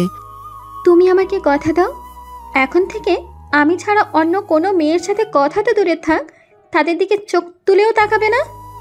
অবাকের পর অবাক করে যাচ্ছে। কি রে, কিছু বলছো না যে? কেন মেয়েদের সাথে কথা বলবো না কেন? আর মেয়েদের সাথে কথা বললে তোমার সমস্যা হবে কি? আছে, অনেক বড় সমস্যা আছে, কিন্তু বলা যাবে না। আগে কথা দাও, আর তা না হলে আমার রুম থেকে যাও। আমি আবারও রুমের দরজা বন্ধ করে কিছু না খেয়ে রুমে পড়ে থাকবো। আচ্ছা আচ্ছা ঠিক আছে, এখন থেকে আমি তুমি ছাড়া আর কোনো মেয়ের দিকে তাকাবো না। এবার খুশি? নীলা হেসে জবাব দিল। হ্যাঁ, এবার সব কিছু ঠিক আছে। নীলা কিছু না বললেও আমি বুঝি ও কেন এরকম করছে। কিন্তু নীলা যেটা ভাবছে সেটা কখনোই সম্ভব না, কারণ আমি আবার নতুন করে কোনো কিছুতে জড়াতে চাই না। আমি সেদিন খাওয়া দাওয়া করে রুমে এসে ভাবতে লাগলাম, আসলে নীলা এরকম করছে কেন? ও যদি সত্যিটা জানতে পারে তাহলে ও কি করবে? আমার ওকে সব বলাও দরকার। ও অযথায় আমাকে নিয়ে বিবাহ স্বপ্ন দেখছে। এইসব কিছু ভাবতে ভাবতে কখন যে ঘুমিয়ে পড়ি খেয়ালই করিনি। এভাবে চলতে থাকে সময়। দিন যায়, রাত আসে, রাত যায়, দিন আসে। সূর্য উদয় হয়, আবার নির্দিষ্ট সময় হলে আবার অন্ধকারে অতল গভীরে তলিয়ে যায়। এরপর আবার চাঁদ ওঠে, এরপর চাঁদও একসময় উদয় হয়ে যায়। সময় চলছে তার আপন গতিতে। আমারও সময় চলছে ব্যস্ততায়, পড়ালেখায়, কার্যক্রমে। এভাবেই চলতে চলতে কেটে যায় প্রায় 1টি বছর। কখন যে 1 বছর কেটে গেছে আমি টেরই পাইনি। আমিও কাজকর্ম, ভার্সিটিতে যাওয়া আসা করি। নিজের পরিবারের কোনো খোঁজখবর নিইনি, কারণ আমি জানি ওরা হয়তো আমার মতো কুলাঙ্গারের চিন্তাই করে না। আমি এখন আর তাদের নিয়ে ভাবি না, কিন্তু মাঝে মাঝে তাদের কথা ভাবতে গিয়ে নীরবে চোখের কোণ থেকে কয়েক ফোঁটা অশ্রু গড়িয়ে পড়ে। এত বছরের আপন পরিবারের সম্পর্ক কি সহজে বলা যায়? এদিকে নীলার পরিবারের সাথেও আমার সম্পর্কটা আরও গভীর হয়ে গেছে। নীলার বাবা মা তো আমাকে নিজের অনেকটা ছেলেই মনে করে, আর নীলার ছোট বোন তো ভাইয়া বলতে অজ্ঞান। কিন্তু নীলা, ও কিভাবে আমাকে নিয়ে কি স্বপ্ন দেখে? যাক, এইসব তো নীলাই ভালো জানবে। একদিন আমি আমার রুমে বসে আছি। আসলে আমি ভাবনায় ডুবে আছি। আমি লেখাপড়া শেষ করে কি করব, কি চাকরি করব নাকি এই আর কি।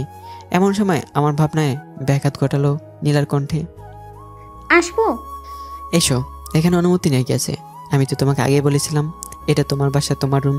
আসবে নাকি আসবে না সেটা তোমার ব্যাপার, আমার অনুমতি নেওয়ার দরকার নেই। কিন্তু এখন তো তুমিও আমাদের পরিবারের একজন। তো কি হয়েছে? তোমাদের আপন তো কেউই নই। আমি শুধুমাত্র একজন আশ্রিত। আহা, এভাবে বলছো কেন? কষ্ট লাগে না বুঝি? কেন কষ্ট লাগতে যাবে কেন? আচ্ছা, ওইসব এখন বাদ দাও। আসলে আমি তোমাকে একটা কথা বলতে চাচ্ছিলাম। অনেকদিন ধরে বলবো বলবো ভাবছিলাম, কিন্তু বলতে পারছি না। কেন যেন তোমাকে কথাটা বলতে একটা অজানা ভয় কাজ করে। আসলে আমি তোমাকে আমার একটা মনের কথা বলতে চাই। কেমন কথা যেটা আমাকে বলতে ভয় পাচ্ছ? এত হেয়ালি না করে চট করে বলে ফেলো, আমি কিছু মনে করব না। নির্ভয় বলো। বলবো? হ্যাঁ, বলতে বললামই তো। এরপর নীলা আমার দিকে তাকিয়ে নিজের চোখ বন্ধ করে এমন একটা কথা বললো যেটা শোনার জন্য আমি মোটে প্রস্তুত ছিলাম না। কথাটা শোনার পর আমি অবাক। আমার মুখ থেকে যেন সব কথা চলে গেছে। আমি অবাক দৃষ্টিতে হাঁ করে নীলার দিকে তাকিয়ে রইলাম। হ্যাঁ পাঠক বন্ধুরা, আপনারা ভাবছেন তাই বলল? নীলা আমাকে বলেছিল আমি তোমাকে ভালোবাসি। নীলার এই কথা শুনে আমি কিছুক্ষণের জন্য কোমায় চলে গিয়েছিলাম। আমি জানি ও কেন এই সময় এই কথা বলবে। আমি জানি ও কোনো এক সময় এই কথা বলবেই, কিন্তু এত তাড়াতাড়ি বলবে আমি কল্পনা করতে পারিনি। আমি বোকার মতো নীরবে ওর দিকে তাকিয়ে রইলাম। কি, কিছু বলছো না কেন? আমি নীরব, মুখে কোনো কথা আসে না, সব কথা আটকে গেছে। আমি যেন বোবা হয়ে গেছি। আমি সত্যি বলছি, আমি তোমাকে সত্যি অনেক বেশি ভালোবাসি, ভীষণ ভালোবাসি। এবার আমি আর চুপ থাকতে পারলাম না। দেখো নীলা, এটা অসম্ভব। কোনটা অসম্ভব? আমি তোমাকে ভালোবাসি সেটা, নাকি তুমি আমাকে ভালোবাসো না সেটা? দেখো, ওটা হয় না। তুমি আমাকে এখনও ভালো করে চেনো না। আমি এখনও তোমাদের কাছে একজন অপরিচিত ছাড়া আর কিছুই না। আমার সম্পর্কে তুমি কিছুই জানো না। আমার কিচ্ছু জানতে হবে না। আমি শুধু একটা কথাই জানি, সেটা হলো আমি তোমাকে ভালোবাসি। এটাই সত্যি, আর কিছুই জানার দরকার নেই। আমার এটুকুতেই চলবে। কিন্তু আমি এভাবে আঙ্কেল আন্টিকে ঠকাতে পারবো না। তারা আমাকে আশ্রয় দিয়েছেন। আমি এভাবে তাদের সাথে বিশ্বাসঘাতকতা করতে পারবো না। আঙ্কেল আন্টি আমাকে নিজের ছেলে মনে করে। আমি তাদের সাথে এরকম করতে পারবো না। তুমি একটু বোঝার চেষ্টা করো। বাবা মা সব কিছু জানে। আমি তাদেরকে সব কিছু বলেছি। কি? হ্যাঁ, এতে চমকানোর কিছু নেই। একদিন তো বলতেই হতো, তাই না? কিন্তু নীলা আমাকে আর বলতে দিল না। এখন ওর যেটা ইচ্ছে ও সেটাই করবে। দেখো, কোনো কিন্তু নেই। আমি জানি তুমিও আমাকে ভালোবাসো, সেটা আমাকে মুখ ফুটে বললেই হয়। হ্যাঁ, এটা সত্যি যে আমি নীলাকে ভালোবেসে ফেলেছি, কিন্তু সেটা ওকে বলতে পারিনি বা বলতে চাইওনি, কারণ আমি আঙ্কেল আন্টিকে কষ্ট দিতে চাইনি। তারা আমাকে আশ্রয় দিয়েছে। এখন যদি বলি তাদের মেয়েকে আমার পছন্দ, তাহলে ব্যাপারটা কীরকম দেখায় না? নীলা অনেকক্ষণ অনেক কথাই বলল। আমিও নীরব শ্রোতার মতো ওর সব কথা শুনে গেছি। কোনো কিছুর উত্তর দেয়নি। নীলাও আমাকে জোর করেনি। কিছুক্ষণ পর ও রুম থেকে চলে গেল। আমি রুমে বসে ভাবছি, আসলে এটা কি হলো? এটা কি ঠিক হলো? আমি এসব ভাবতে থাকলাম। রাতের খাবার শেষ করে আমি আঙ্কেল আন্টি সহ সবাইকে বসতে বললাম আমার কিছু কথা বলার জন্য। বাবা, তুমি কি এমন জরুরি কথা বলবে যে এখন আমাদের সবাইকে বসতে বলবে? আঙ্কেল, আমি আপনাদের আজকে আমার জীবনের কিছু সত্যি কথা বলবো। জানি না আপনারা আমাকে ভুল বুঝবেন কিনা, কিন্তু আমাকে আজ বলতেই হবে। আমি যতক্ষণ এটা বলছি ততক্ষণ আমি শান্তি পাচ্ছি না। কি এমন কথা বাবা, বলো আমাদের। আমরা তোমাকে ভুল বুঝবো না। তুমি এমন কোনো ভুল কাজ করবে না। আঙ্কেল, আমি আপনাকে বলেছিলাম যে আমি এখন থেকে একা, কিন্তু আমি একেবারেও বলিনি যে আমি এতিম। কিন্তু আপনি আমাকে এতিম ধরে নিয়েছেন। আমি আর কিছু বলিনি আপনাকে। আমি কিছুক্ষণ নীরব থাকলাম। তারপর সবাইকে বললাম আমার 1 বছর আগে সেই কলঙ্কময় দিনের কথা। বললাম আমার সাথে ঘটে যাওয়া সেই নোংরা ষড়যন্ত্র। বললাম সেই বেঈমান মেয়ের কথা, যার জন্য পরিবার আমাকে ত্যাগ করেছে। বাবা মা আমাকে ঘর থেকে, এমনকি শহর থেকে বের করে দিয়েছে। আমি আস্তে আস্তে তাদের সব কিছু খুলে বললাম। যেহেতু আপনারা সেই সব আগেই পড়েছেন, তাই আর বললাম না। দেখলাম আমার সব কথাগুলো শুনে সবার চোখে পানি চলে এসে গেল। পুরো ঘরে সবাই নীরব। কেমন একটা নিস্তব্ধতা বিরাজ করছে। কিছুক্ষণ পর আঙ্কেল আন্টি উঠে চলে গেল। নীলাও কাঁদতে কাঁদতে ওর রুমে ঢুকে দরজা বন্ধ করে দিল। এখন আমি সোফায় বসে আছি। ভাবলাম এসব আমি কি বললাম। আমি ধরে নিয়েছি আঙ্কেল আন্টি হয়তো এসব শোনার জন্য প্রস্তুত ছিল না। হয়তো তারা আমাকে অবিশ্বাস করবে, হয়তো তারাও আমাকে বের করে দেবে। কিছুক্ষণ সোফায় বসে নিজের রুমে চলে আসলাম। নিজের রুমে বসে বসে কিছুক্ষণ ভাবলাম। যাই হোক, আমি আর কিছু ভাবতে চাই না। আমি সিদ্ধান্ত নিলাম এখান থেকে চলে যাব। মনে মনে ভাবলাম আঙ্কেল আন্টি আমাকে ভুল বুঝলো। অবশ্য ভুল বোঝারই কথা। আমার মতো একজন অচেনা বকাটে দর্শনের মামলায় জেলে যাওয়া ছেলেকে কেই বা বিশ্বাস করবে। তাই সিদ্ধান্ত নিলাম পরের দিন সকালে এই বাড়ি ছেড়ে চলে যাব। তাই আর দেরি না করে ঘুমিয়ে পড়লাম, কারণ পরের দিন সকালে তাড়াতাড়ি ঘুম থেকে উঠতে হবে। পরের দিন সকালে ঘুম থেকে উঠলাম ভোর 5টায়। ঘুম থেকে উঠে কাপড় চোপড় গুছিয়ে নিলাম। তারপর সবার উদ্দেশ্যে একটা চিঠি লিখলাম। সেই চিঠিটা রুমে রেখে বেরিয়ে পড়লাম আবারও কোনো দৌড়ানোর উদ্দেশ্যে। এখন আমি জানি না কোথায় যাব, কিন্তু যাবই। আমি সেখান থেকে চলে আসার পর নীলাদের বাসায় কী ঘটলো চলুন সেটা জানা যাক। আমি তো চলে যাই কারো কথা না ভেবেই। এদিকে সকালে সবাই ঠিক সময়ে ঘুম থেকে ওঠে, কিন্তু তারা উঠে আমাকে দেখতে পায় না। অনেক খোঁজাখুঁজি করে কিন্তু পায় না। নীলার বাবা সারা এলাকায় খুঁজেছে, মানুষজন থেকেও খোঁজখবর নিয়েছে, কিন্তু পায়নি। তন্ন তন্ন করে খুঁজেও আমাকে খুঁজে পায়নি। এদিকে নীলা তো কান্নায় ভেঙে পড়েছে। এমন সময় নীলা কি মনে করে যেন আমার রুমে আসে। রুমে ঢুকতেই একটা চিরকুট দেখতে পায়। নীলা সেটা নিয়ে পড়তে থাকে। পড়তে পড়তে কান্না ঝরে দেয়। তো পাঠক বন্ধুরা, আপনাদেরও তো জানার দরকার চিঠিতে কী লেখা ছিল। চলুন জেনে আসি চিঠিতে কী লেখা ছিল। প্রিয় আঙ্কেল আন্টি, নীলাও আমার আদরের দুষ্ট মিষ্টি আপু, আমাকে তোমরা সবাই ক্ষমা করে দিও। আমি যদি নিজের অজান্তে তোমাদের সাথে কোনো ভুল করে থাকি তাহলে আমাকে ক্ষমা করে দিও। আমি জানি তোমরা আমার ঘটনা শোনার পর হয়তো আমাকে কেউ বিশ্বাস করতে পারছো না, তাই হয়তো সেটা তোমরা আমাকে নিজের মুখে বলতে পারছো না। যে বাড়ি থেকে চলে যেতে, তাই তোমাদের জন্য বলতে না হয় সেজন্য আমি এই বাড়ি ছেড়ে অনেক দূরে চলে যাচ্ছি। জানি না দেখা হবে কি না। আর আঙ্কেল আন্টি, আমি আপনাদের নিজের মা বাবার মতোই মনে করতাম, তাই আপনাদের সাথে এই অশুভ দর্শক ছেলে যদি কোনো ভুল করে থাকে তাহলে পারলে ক্ষমা করে দেবেন। আর নীলা, তোমাকে বলছি, তুমি আমাকে ভুলে যাও। তুমি আমার চেয়েও আরও ভালো কাউকে পেয়ে যাবে। আমি তোমার যোগ্য নেই, তুমি পারলে আমাকে ক্ষমা করে দিও। আর আমার মিষ্টি আব্বুটা, ভালো করে লেখাপড়া করো। আর পারলে তোমার খারাপ ভাইয়াটাকে ক্ষমা করে দিও। চিঠিটা পড়ে নীলা আর নীলার বোন দুজনে কান্নায় ভেঙে পড়ে। একসময় নীলা তার রুমে ঢুকে দরজা বন্ধ করে দিল। নীলার এভাবে দরজা বন্ধ করে দেওয়া দেখে নীলার বাবা মা চিন্তিত হয়ে পড়লো। তারা বারবার নীলার দরজায় টোকা দিতে লাগলো, কিন্তু ও পাশ থেকে দরজা খোলার কোনো নামই নেই। নীলা, এই নীলা, মা দরজাটা খোল। দেখ, আমি যেভাবেই পারি মারুফকে খুঁজে নিয়ে আসবো। দয়া করে দরজাটা খোল মা। কিন্তু এ পাশ থেকে কোনো শব্দ নেই। নীলার বাবা মা অনেকক্ষণ দরজার সামনে দাঁড়িয়ে থেকে কিছুক্ষণ পর তারা নিজেদের রুমে চলে আসলো। তারপর তারা নিজেদের মধ্যে কিছু পরামর্শ করলো। দেখো নীলার মা, মারুফ ছেলেটা খুব একটা খারাপ না, হয়তো ও একটা ভুল করেছে, কিন্তু আমি এতদিন ওর সাথে ছিলাম, কিন্তু কোনো দিন ও আমার সাথে কোনো খারাপ আচরণ করেনি। আর ও অনেক বিশ্বস্ত মানুষ। আমি ওকে আমার দোকানের ক্যাশিয়ারের দায়িত্ব দিয়েছি, কিন্তু কখনো টাকা পয়সা গোলমাল করেনি। ছেলেটা খুব ভালো।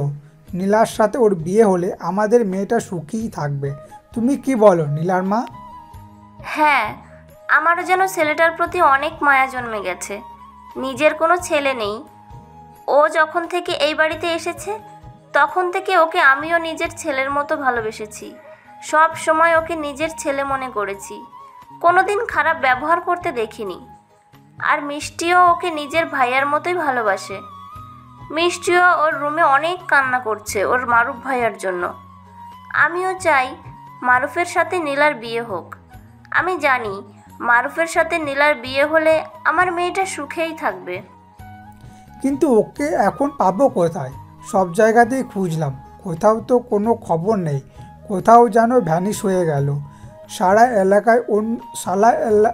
এলাকায় তন্ন করে খুঁজলাম, কোথাও পাইনি, কেউ দেখেও নি।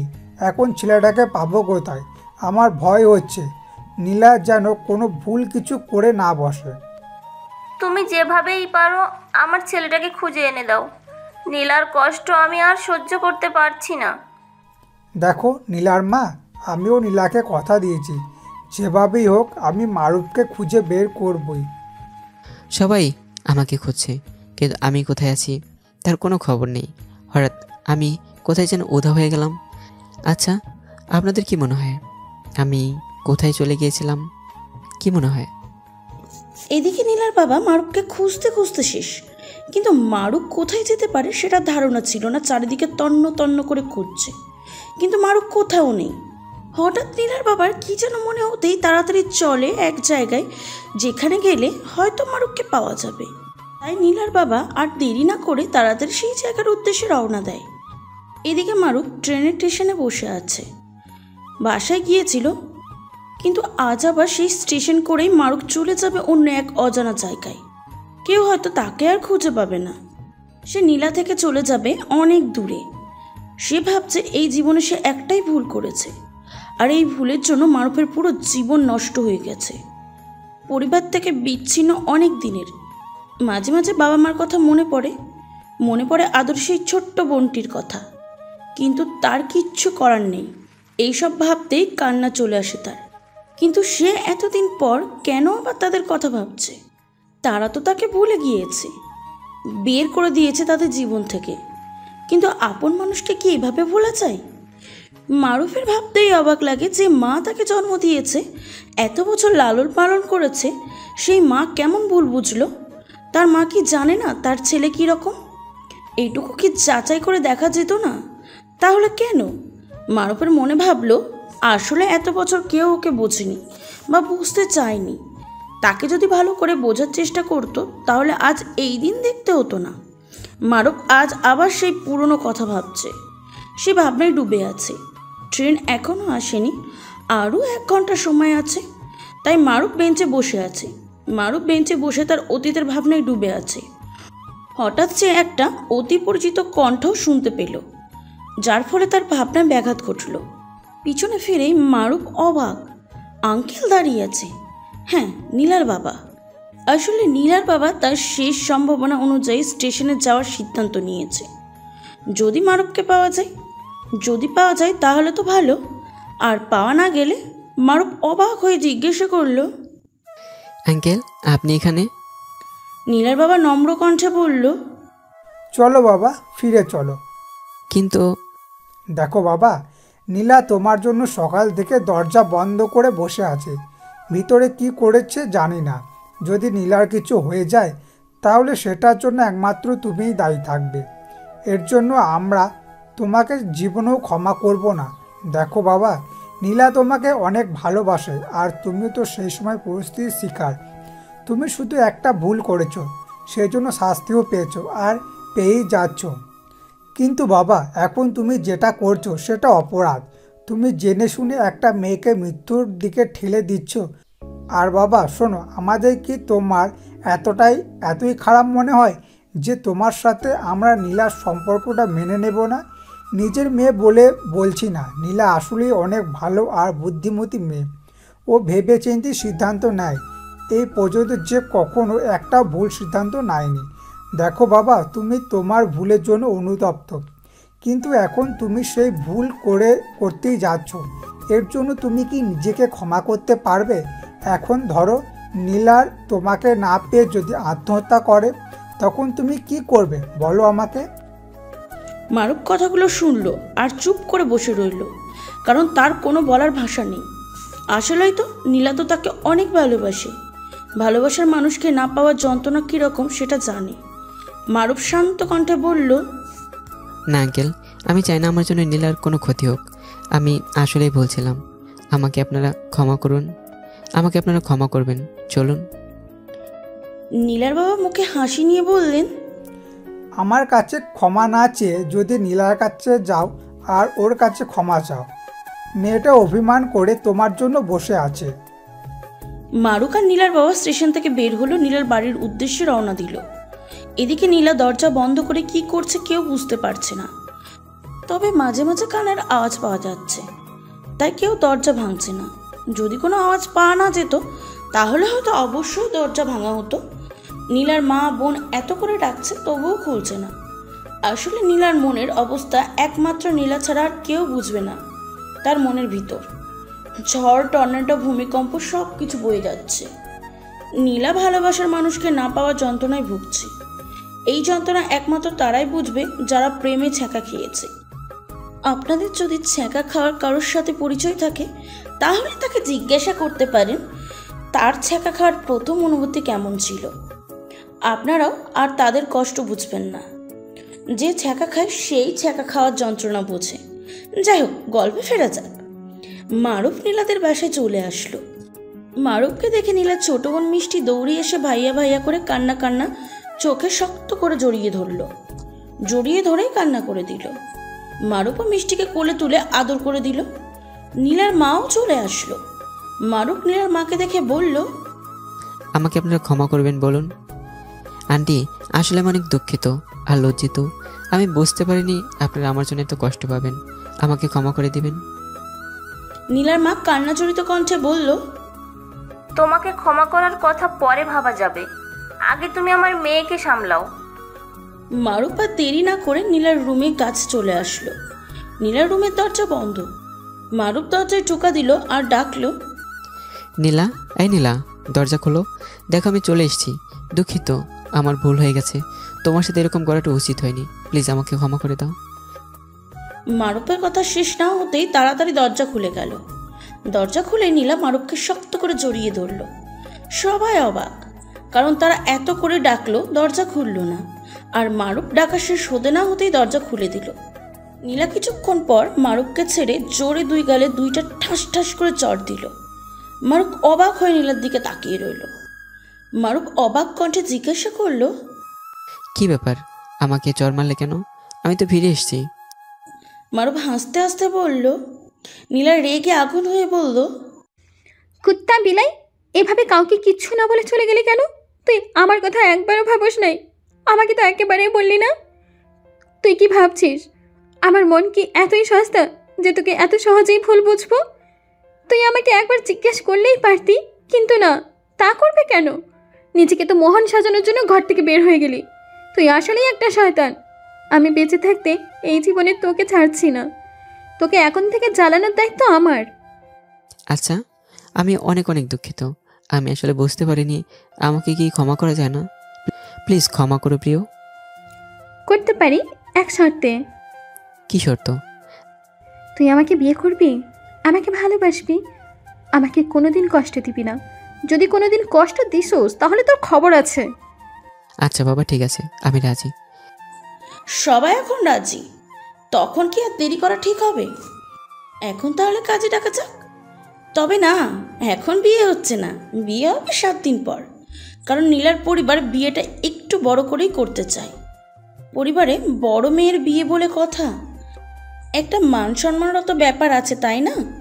এভাবে আস্তে আস্তে সময় কাটতে লাগলো, আর বিয়ের দিনও আস্তে আস্তে এগিয়ে এলো। নীলাই দিকে অধীর আগ্রহে অপেক্ষা করছে মারুফের সাথে আজীবন তার মনের মিলনের। তাকে আজীবন করে পাওয়ার অনুভূতি হচ্ছে। বিয়ের দিন আজ এই সেই আনন্দ মুহূর্তে যেখানে নীলা তার ভালোবাসার মানুষকে একেবারে সারা জীবনের জন্য বুকে করে নিবে। নীলার আজকে আনন্দের দিন, কারণ আজ নীলার বিয়ে হচ্ছে নীলার ভালোবাসার সাথে। মারুফও আজ খুশি, কারণ সেও তার সত্যিকারের ভালোবাসা খুঁজে পেয়েছে। তাই এই জন্য সে আল্লাহর কাছে শুকরিয়া জ্ঞাপন করছে।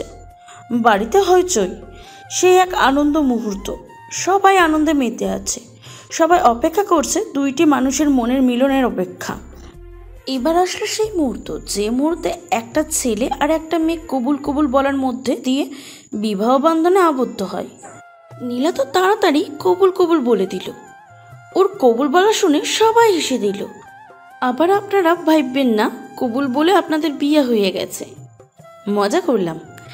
যাই হোক, গল্প ফেরা চাই। বিয়ে তো ভালোভাবেই সম্পূর্ণ হলো, সবাই বেশ খুশি। নীলা মারুফও খুশি। আজ মারুফের বাসর রাত। নীলা রুমে একা বসে আছে, কিন্তু মারুফ এখনো আসছে না। তার অনেক চিন্তা হচ্ছে এই ভেবে মারুফ আবার কোথায় গেল। এদিকে মারুফ এক কোণায় দাঁড়িয়ে আছে, আর তার চোখ হতে অশ্রু বিসর্জন হচ্ছে। মারুফ আনমনে আকাশের দিকে তাকিয়ে আছে। হঠাৎ মারুফের মনে হলো যেন কেউ তার কাঁধে হাত রাখলো। নরম হাতের স্পর্শটি তার খুব পরিচিত, তার খুব কাছের।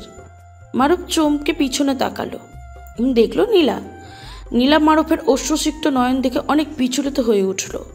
কৌতূহলী হয়ে নীলা প্রশ্ন করলো, মারুফ, তুমি কাঁদছো কেন? কিন্তু কেন? তুমি কিসের ব্যাপারে দুঃখ হচ্ছে? তুমি কি আমাকে বিয়ে করে সুখী নও? এসব আজেবাজে কথা বলছো কেন?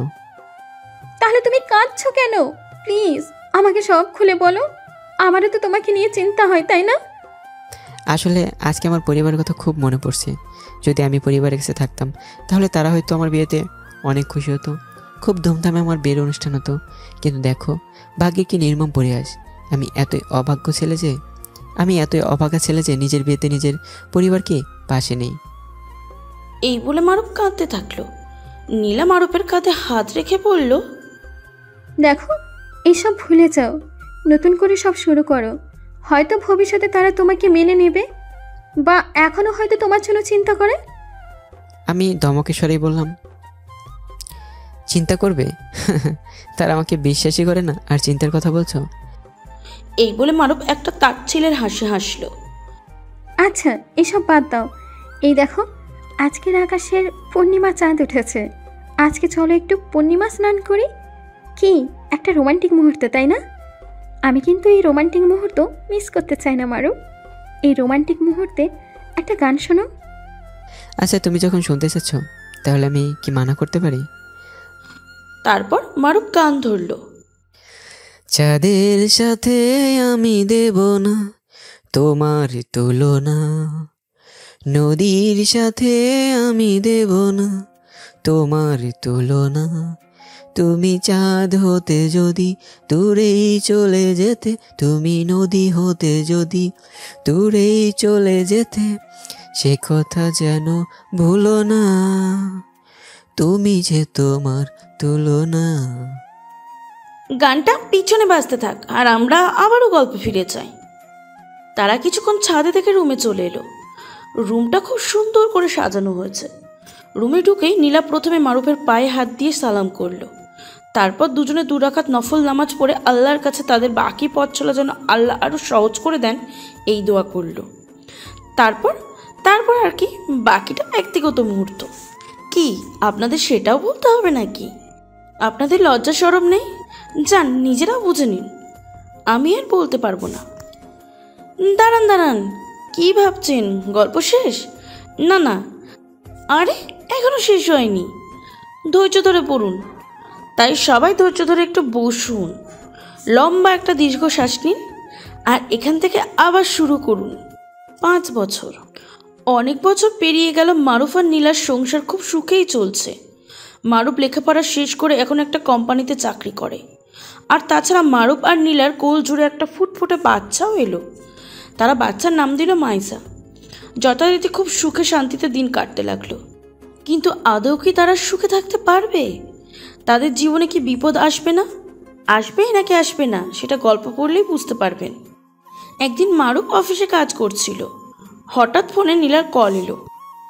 হ্যালো, তুমি যত তাড়াতাড়ি পারো বাসায় এসো, খুব খুব গুরুত্বপূর্ণ, জলদি এসো। মারুফ চিন্তায় পড়ে গেল, বাসায় আবার কারো সমস্যা হলো না তো? তুমি ঠিক আছো তো? মাইশার কিছু হয়নি তো? এত কিছু বলতে পারবো না, আগে তাড়াতাড়ি বাসায় এসো, বাসা এলেই সব বুঝতে পারবা। মারুফ ফোন কেটে দিয়ে তাড়াতাড়ি অফিস থেকে ছুটি নিয়ে বাসায় এলো। দরজা ঠকঠক করে টোকা দিতে লাগলো। নীলা দরজা খুলে দিল। কি হয়েছে? এত জরুরি ডাকলে কেন? মাইশার কিছু হয়নি তো? কি রে, কিছু বলছো না কেন? তুমি আগে বাসায় ঢুকো, তারপর বুঝতে পারবে। মারুফ তাড়াহুড়ো করে বাসায় প্রবেশ করলো। বাসায় প্রবেশ করেই মারুফ মারাত্মক লেভেলের একটা শক খেলো, কারণ তাদের বাসায় কিছু মেহমান এসেছে, যাদেরকে সে আগে থেকেই চেনে, যাদের সাথে তার অনেক দিনের পরিচয়, যাদেরকে সে কখনো ভুলতে পারবে না। সে তাদের দেখেই চমকে উঠল, 1 পা 2 পা পিছিয়ে গেল। কি ভাবছেন মারুফ প্রিয়াকে দেখেছে? আরে না, আপনারা একটু বেশি চিন্তা করেন। এত চিন্তা না করে গল্পটা মনোযোগ দিন। আমি থাকতে আপনারা কোনো চিন্তা করবেন না, আপনাদের চিন্তা না হয় আমিই করে দিব। মারুফ চমকে পিছনে সরে গেল। আব্বু আম্মু, তোমরা না মানে আপনারা? মারুফের বাবা মা আর বোন এসেছে তাদের বাড়িতে। তাদের দেখে নীলা যতটা না অবাক হয়েছে, তার বেশি অবাক হয়েছে মারুফ, কারণ সে কখনোই এটা চিন্তা করতে পারেনি বা ভাবতে পারেনি যে তার সাথে আবারও তার পরিবারের দেখা হবে। মারুফের বাবা বা বোন এসে মারুফকে জড়িয়ে ধরে কাঁদতে লাগলো। দেখ বাবা, আমাদের অনেক বড় ভুল হয়ে গেছে, আমাদের ক্ষমা চাওয়ার মতো মুখ নেই, তবুও বলছি আমাদের ক্ষমা করে দে বাবা। এই বলে মারুফের মা কাঁদতে কাঁদতে মারুফকে জড়িয়ে ধরল। মারুফ নীরব। মারুফ কথা বলতে পারছে না আর চাচ্ছেও না। মারুফের কথা বলার ভাষা নেই, কিন্তু তার তো এখন খুশি হওয়ার কথা। এতদিন পর বাবা মাকে পেয়েছে, কিন্তু কেন জানি খুশি হতে পারছে না। দেখ বাবা, মা বাবা ভুল হতেই পারে, তাই বলে তুইও আমাদের সেই ভুল ভাঙাবি না। তুই তো একবার আমাদের বোঝানোর চেষ্টা করতে পারতি। তুই বোঝালে হয়তো আমরা বুঝতাম, কিন্তু তুই এভাবে কাউকে কিছু না বলে এভাবে হারিয়ে গেলি। মারুফ তার মায়ের এমন কথা শুনে অবাক, কারণ তার বাবা মা আর বোন কেউ তখন তার কথা শুনতে চায়নি। সে অনেকভাবে বোঝানোর চেষ্টা করেছে, কিন্তু কেউ সেটা বুঝতে চায়নি। তার বিনিময়ে জুটেছে চড় আর অপমান। মারুফ অবাক হয়ে মার দিকে তাকিয়ে রইল। আসলে মারুফও বুঝছে না তার মা এসব কি বলছে। দেখ, মা বাবা যতই ভুল করুক, সন্তানের উচিত সেই ভুল ধরিয়ে দেওয়া, কিন্তু তুই সেটা না করে চলে গেলি। না হয় তোর বাপ রাগ করে চলে যেতে বলেছিল, তাই বলে তুই চলে যাবি? আমাদের কথা কি তোর একবারও মনে পড়েনি? মারুফ কি বলবে ভেবে পাচ্ছে না। মারুফ নীরব আর মনে মনে হাসছে মায়ের এসব কথা শুনে। মারুফ একটা তাচ্ছিলের হাসি হেসে বলল, তো আপনারা জেনেছেন কিভাবে যে এসব? তুই যাওয়ার কিছুদিন পর আসিফ এসেছিল, সে আমাদের সব কিছু বুঝিয়ে বলে, তারপর আমরা সব ভুল বুঝতে পারি। তোর উপর ষড়যন্ত্র করা হয়েছে। এরপর তোকে কোথায় কোথায় না খুঁজেছি, কিন্তু কোথাও পাইনি। অবশেষে এখানে পেলাম। তো এখানে খবর পেলেন কিভাবে? মারুফের বাবা বলল, আসলে আমার একজন কর্মচারী এখানে আসে একটা কাজে, সে তোদের কোথাও একটা দেখতে পায়, তারপর সেই খোঁজ খবর নিয়ে তোর ঠিকানা বের করে আর আমাদের জানায়। ও ও মানে, আর তুই আমাদের আপনি করে বলছিস কেন? তুই কি আমাদের উপর এখনো রেগে আছিস? না, আমি কেন রেগে থাকতে যাব? আপনারাই তো আমাকে পৃথিবীর আলো দেখিয়েছেন, আর তাছাড়া আপনারা আমার মা বাবা। আমি আপনাদের ওপর কখনো রাগ করে থাকতে পারি না। মারুফ তার বোনের দিকে একবারও তাকায়নি। তার বোন তাকে জড়িয়ে ধরে কাঁদতে কাঁদতে বলে, এই ভাইয়া, তুই কি আমার উপরে এখনো রেগে আছিস? সরি ভাইয়া, মাফ করে দে আমাকে। তোকে না দেখতে পেয়ে আমি অনেকটা কষ্ট পেয়েছি। তোকে ভাইয়া টাকাটা অনেক মিস করেছি। ভাইয়া প্লিজ আমাকে ক্ষমা করে দে। না, আপনার উপর কেন রাগ করতে যাব? ওটা তো যে কেউ এরকম করতো। ভাইয়া তুই আমাকে আপনি করে ডাকছিস কেন? আমি তোর ছোট বোন। প্লিজ ভাইয়া, এভাবে ডেকে আমাদের কষ্ট দিস না, প্লিজ ভাইয়া। দেখেন, আমি কাউকে কষ্ট দিচ্ছি না, আর আমি কারো প্রতি রেগেও নেই। দোষ করেছিলাম আমি, তার শাস্তিও পেয়েছি। কেউ কিছু বলে না। আসলে মারুফ এখনো তার আগের অতীত ভুলতে পারেনি তার অপমান। সে চায় তার পরিবার থেকে দূরে থাকতে, সে চায় তার এইসব যন্ত্রণা থেকে মুক্তি পেতে। তারপর মারুফ নীলার পরিবারের সাথে পরিচয় করিয়ে দেয়। ও হচ্ছে নীলা, আমার স্ত্রী, আর ও হচ্ছে মাইশা, আমার মেয়ে। আর নীলা ওনার হচ্ছে আমার বাবা মা আর বোন। মারুফের বাবা মা নীলার দিকে তাকিয়ে বলল, মাশাআল্লাহ, বৌমা দেখতে অনেক মিষ্টি। দাদু ভাই কেমন আছো? বলে মাইশাকে কোলে তুলে নেয়। এরপর তাদের মধ্যে অনেক কথা হয়। এইসব না বললেও চলবে, স্বাভাবিক যেসব কথা হয় আর কি। তারপর তারা রাতের খাবার খেয়ে সবাই ঘুমিয়ে যায়। রাতে মারুফ বিছানায় শুয়ে ভাবতে থাকে এখন সে কি করবে। হঠাৎ নীলা বলে উঠল, এই শুনছো? হ্যাঁ বলো। আম্মা তো বললো তাদের সাথে যেতে, তুমি কি কিছু ভেবেছো? এইসব নিয়ে সকালে ভাবা যাবে, এখন ঘুমাও। মারুফের আর এইসব নিয়ে ভাবতে ইচ্ছে হচ্ছে না। এইসব ভাবতে ভাবতে ঘুমিয়ে পড়ল। সকালে নীলা তাড়াতাড়ি ঘুম থেকে উঠে রান্নাঘরে যায় সকালে নাস্তা করার জন্য। সেখানে গিয়ে সে অবাক, দেখলো মারুফের মা রান্না করছে। নীলা লজ্জা মিশ্রিত কণ্ঠে বলল, আম্মা আপনি এত সকালে রান্নাঘরে? আপনাকে এসব করতে হবে না, আপনি যান, আমি করে নিচ্ছি। না মা, আজ অনেক দিন নিজের ছেলের জন্য কিছু রান্না করছি, দয়া করে বাধা দিও না। অনেক দিন পর আজ আমার ছেলেটা তার মায়ের হাতে রান্না খাবে। নীলা আর কিছু বলল না। মায়ের মন, অনেকদিন পর নিজের ছেলেকে খাওয়াবে, তাই নীলাও আর বাধা দিল না। সবাই আসলো, সকালে নাস্তা খেলো। এবার মারুফের বাবা বলে উঠল, বাবা মারুফ, আমি চাই তোরা আমাদের সাথে থাক। দেখ বাবা, তুই না করিস না, এই 5 বছর অনুতাপের আগুনে জ্বলে পুড়ে মরছি। বাবা দয়া করে আমাদের সাথে চল। মারুফ নীলার দিকে তাকালো, নীলাও সায় দিল। পরে তার বাবা মা অনেক অনুরোধ অবশেষে মারুফ যেতে রাজি হলো, যদিও তার যাওয়ার মোটেও ইচ্ছা নাই। এত অপমানের পর কারই বা যাওয়ার ইচ্ছা থাকবে, তাই না? তারা সব জিনিসপত্র গুছিয়ে রওনা দেয় বাড়ির উদ্দেশ্যে। মারুফের আজ অন্যরকম অনুভূতি হচ্ছে। দীর্ঘ 5 বছর পর যাচ্ছে সে চিরচেনা শহর ঢাকায়। সেখানে সে তার শৈশব কাটিয়েছে স্কুল জীবন, কলেজ জীবন, কতই না স্মৃতি। এইসব ভাবছে আর তার মনের খুশির একটা অনুভূতি হচ্ছে। বাড়িতে এসে পৌঁছালো। মারুফ বাড়ির দিকে তাকালো, বাড়িটা এখনো আগের মতোই আছে। গাড়ি থেকে নেমে সবাই বাড়িতে প্রবেশ করলো। বাড়ির রুম সব আগের মতোই, 5 বছর আগে যেরকম দেখা গেছে এখন সেই রকমই। মারুফ তার রুমে গেল, রুমটা গোছানো আছে, হয়তো মা সবসময় গুছিয়ে রাখে। তারপর নীলাকে তার রুমে নিয়ে তার বাড়ি নিয়ে শৈশবের কিছু দুষ্টু মিষ্টি স্মৃতি বলল। এইসব বলে গল্প বড় করতে চায় না, আপনারাই ভেবে নিন। তারপর মারুফের বাবা বলল, দেখ বাবা, আমি বুড়ো হয়েছি, কখন মারা যায় ঠিক নাই। আমি চাই তুই এই ব্যবসার হাল ধর, এই সব কিছুই সব তোরই বাবা। দেখ বাবা, না বলিস না। মারুফও সম্মতি জানালো, কারণ তার বাবা এত করে অনুরোধ করছে। বিকেলের দিকে সে বাইরে বের হয়ে চলে যায় তার প্রিয় বন্ধু কাম ভাই বেশি আসিফের বাসায়। দরজায় টোকা দিতেই আসিফের মা দরজা খুলে দেয়। আসিফের মাকে দেখে মারুফ পায়ে হাত দিয়ে সালাম করে। আরে মারুফ বাবা, তুই এতদিনের পর আমাদের কথা মনে পড়লো? তুই যখন ছিলি না, তোর মা বাবা তো তোকে খুঁজতেই হায়রান হয়ে গেছে। এইভাবে কাউকে কিছু না বলে কেউ চলে আসে? আমার ছেলেটাও হয়েছে তেমন, কাউকে কিছু বলেনি। তো বাবা, কখন এলি? আন্টি আজ সকালে এলাম। আন্টি আসিফ? ওর ঘরে আছে। আচ্ছা, আমি ওর ঘরে গিয়ে ওকে সারপ্রাইজ দিই। দূর, ওর ঘরে কেন যাবি? তুই জানিস না ওর বিয়ে হয়ে গেছে? না তো আন্টি, কার সাথে?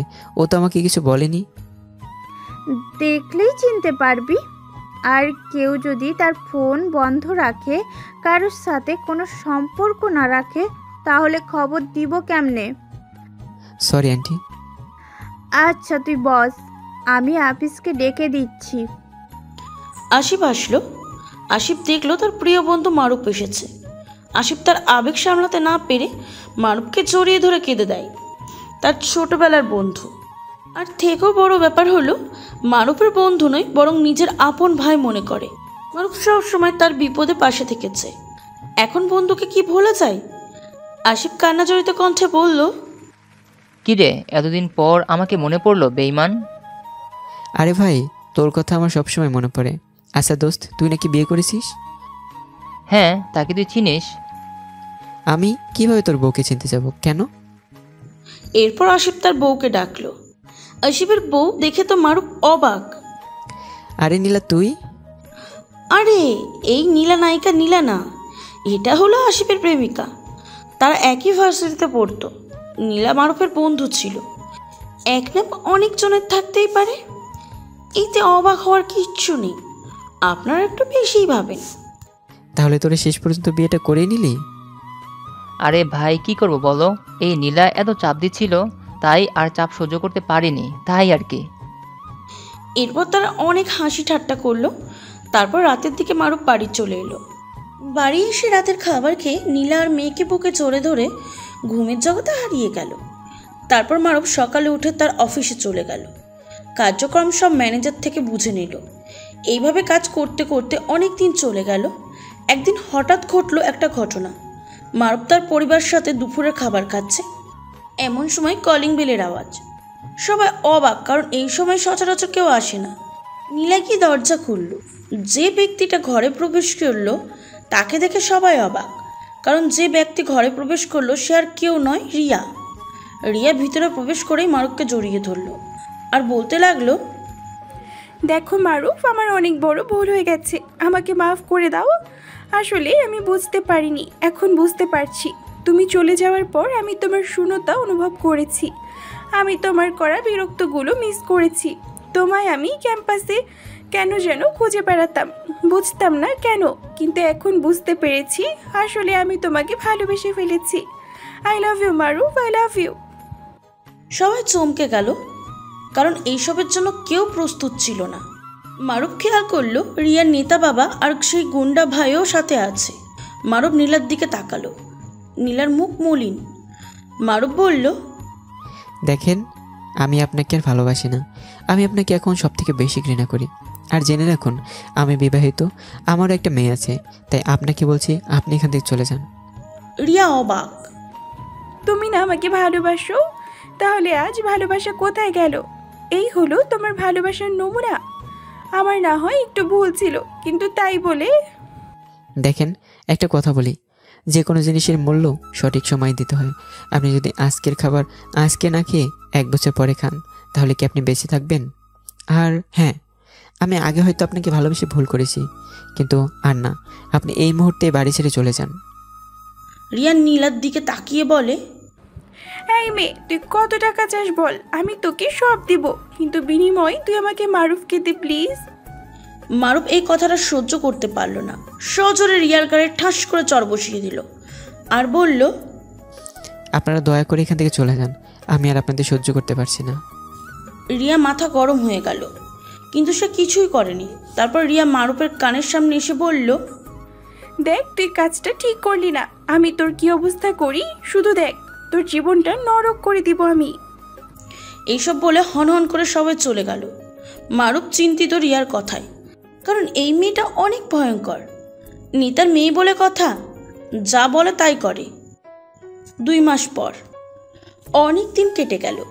মারুফ শান্তিতে তার পরিবারের সাথে দিন কাটাতে লাগলো। একদিনের ঘটনা, একদিন মারুফ অফিস থেকে বাসায় ফিরছিল, হেঁটে হেঁটে বাসার দিকে যাচ্ছিল। হঠাৎ সে অনুভব করলো কেউ মাথায় যেন এক লাঠি দিয়ে আঘাত করেছে। প্রচণ্ড আঘাতে সে মাটিতে লুটিয়ে পড়ল, আর আস্তে আস্তে মারুফ অজ্ঞান হয়ে গেল। মারুফের জ্ঞান ফিরল এক জায়গায়, একই সময়ে। তার সাথে এটা কি হলো সে বুঝছে না। কিছুক্ষণ পর মারুফ চোখ খুলেই দেখে ও সে একই জায়গায় শুয়ে আছে যেখানে সে অজ্ঞান হয়েছিল। তার মজার ব্যাপার হলো সময়টা একই। মারুফ কিছুই বুঝছে না যে তার সাথে হঠাৎ কি হলো। সে উঠতে যাবে তখন অনুভব করলো তার মাথায় প্রচণ্ড ব্যথা। মারুফ এটা স্বাভাবিকভাবেই নিল, কিন্তু আরও অবাক করা ব্যাপার হলো সে বাড়িতে আসার পথে কিছু নাস্তা কিনেছিল, কিন্তু যে খাবারগুলো কিনেছিল সেগুলো কোথাও নেই। যাই হোক, তার আর এইসব নিয়ে ভাবতে ইচ্ছা করছে না। সে তাড়াতাড়ি বাড়ির উদ্দেশ্যে রওনা হয়।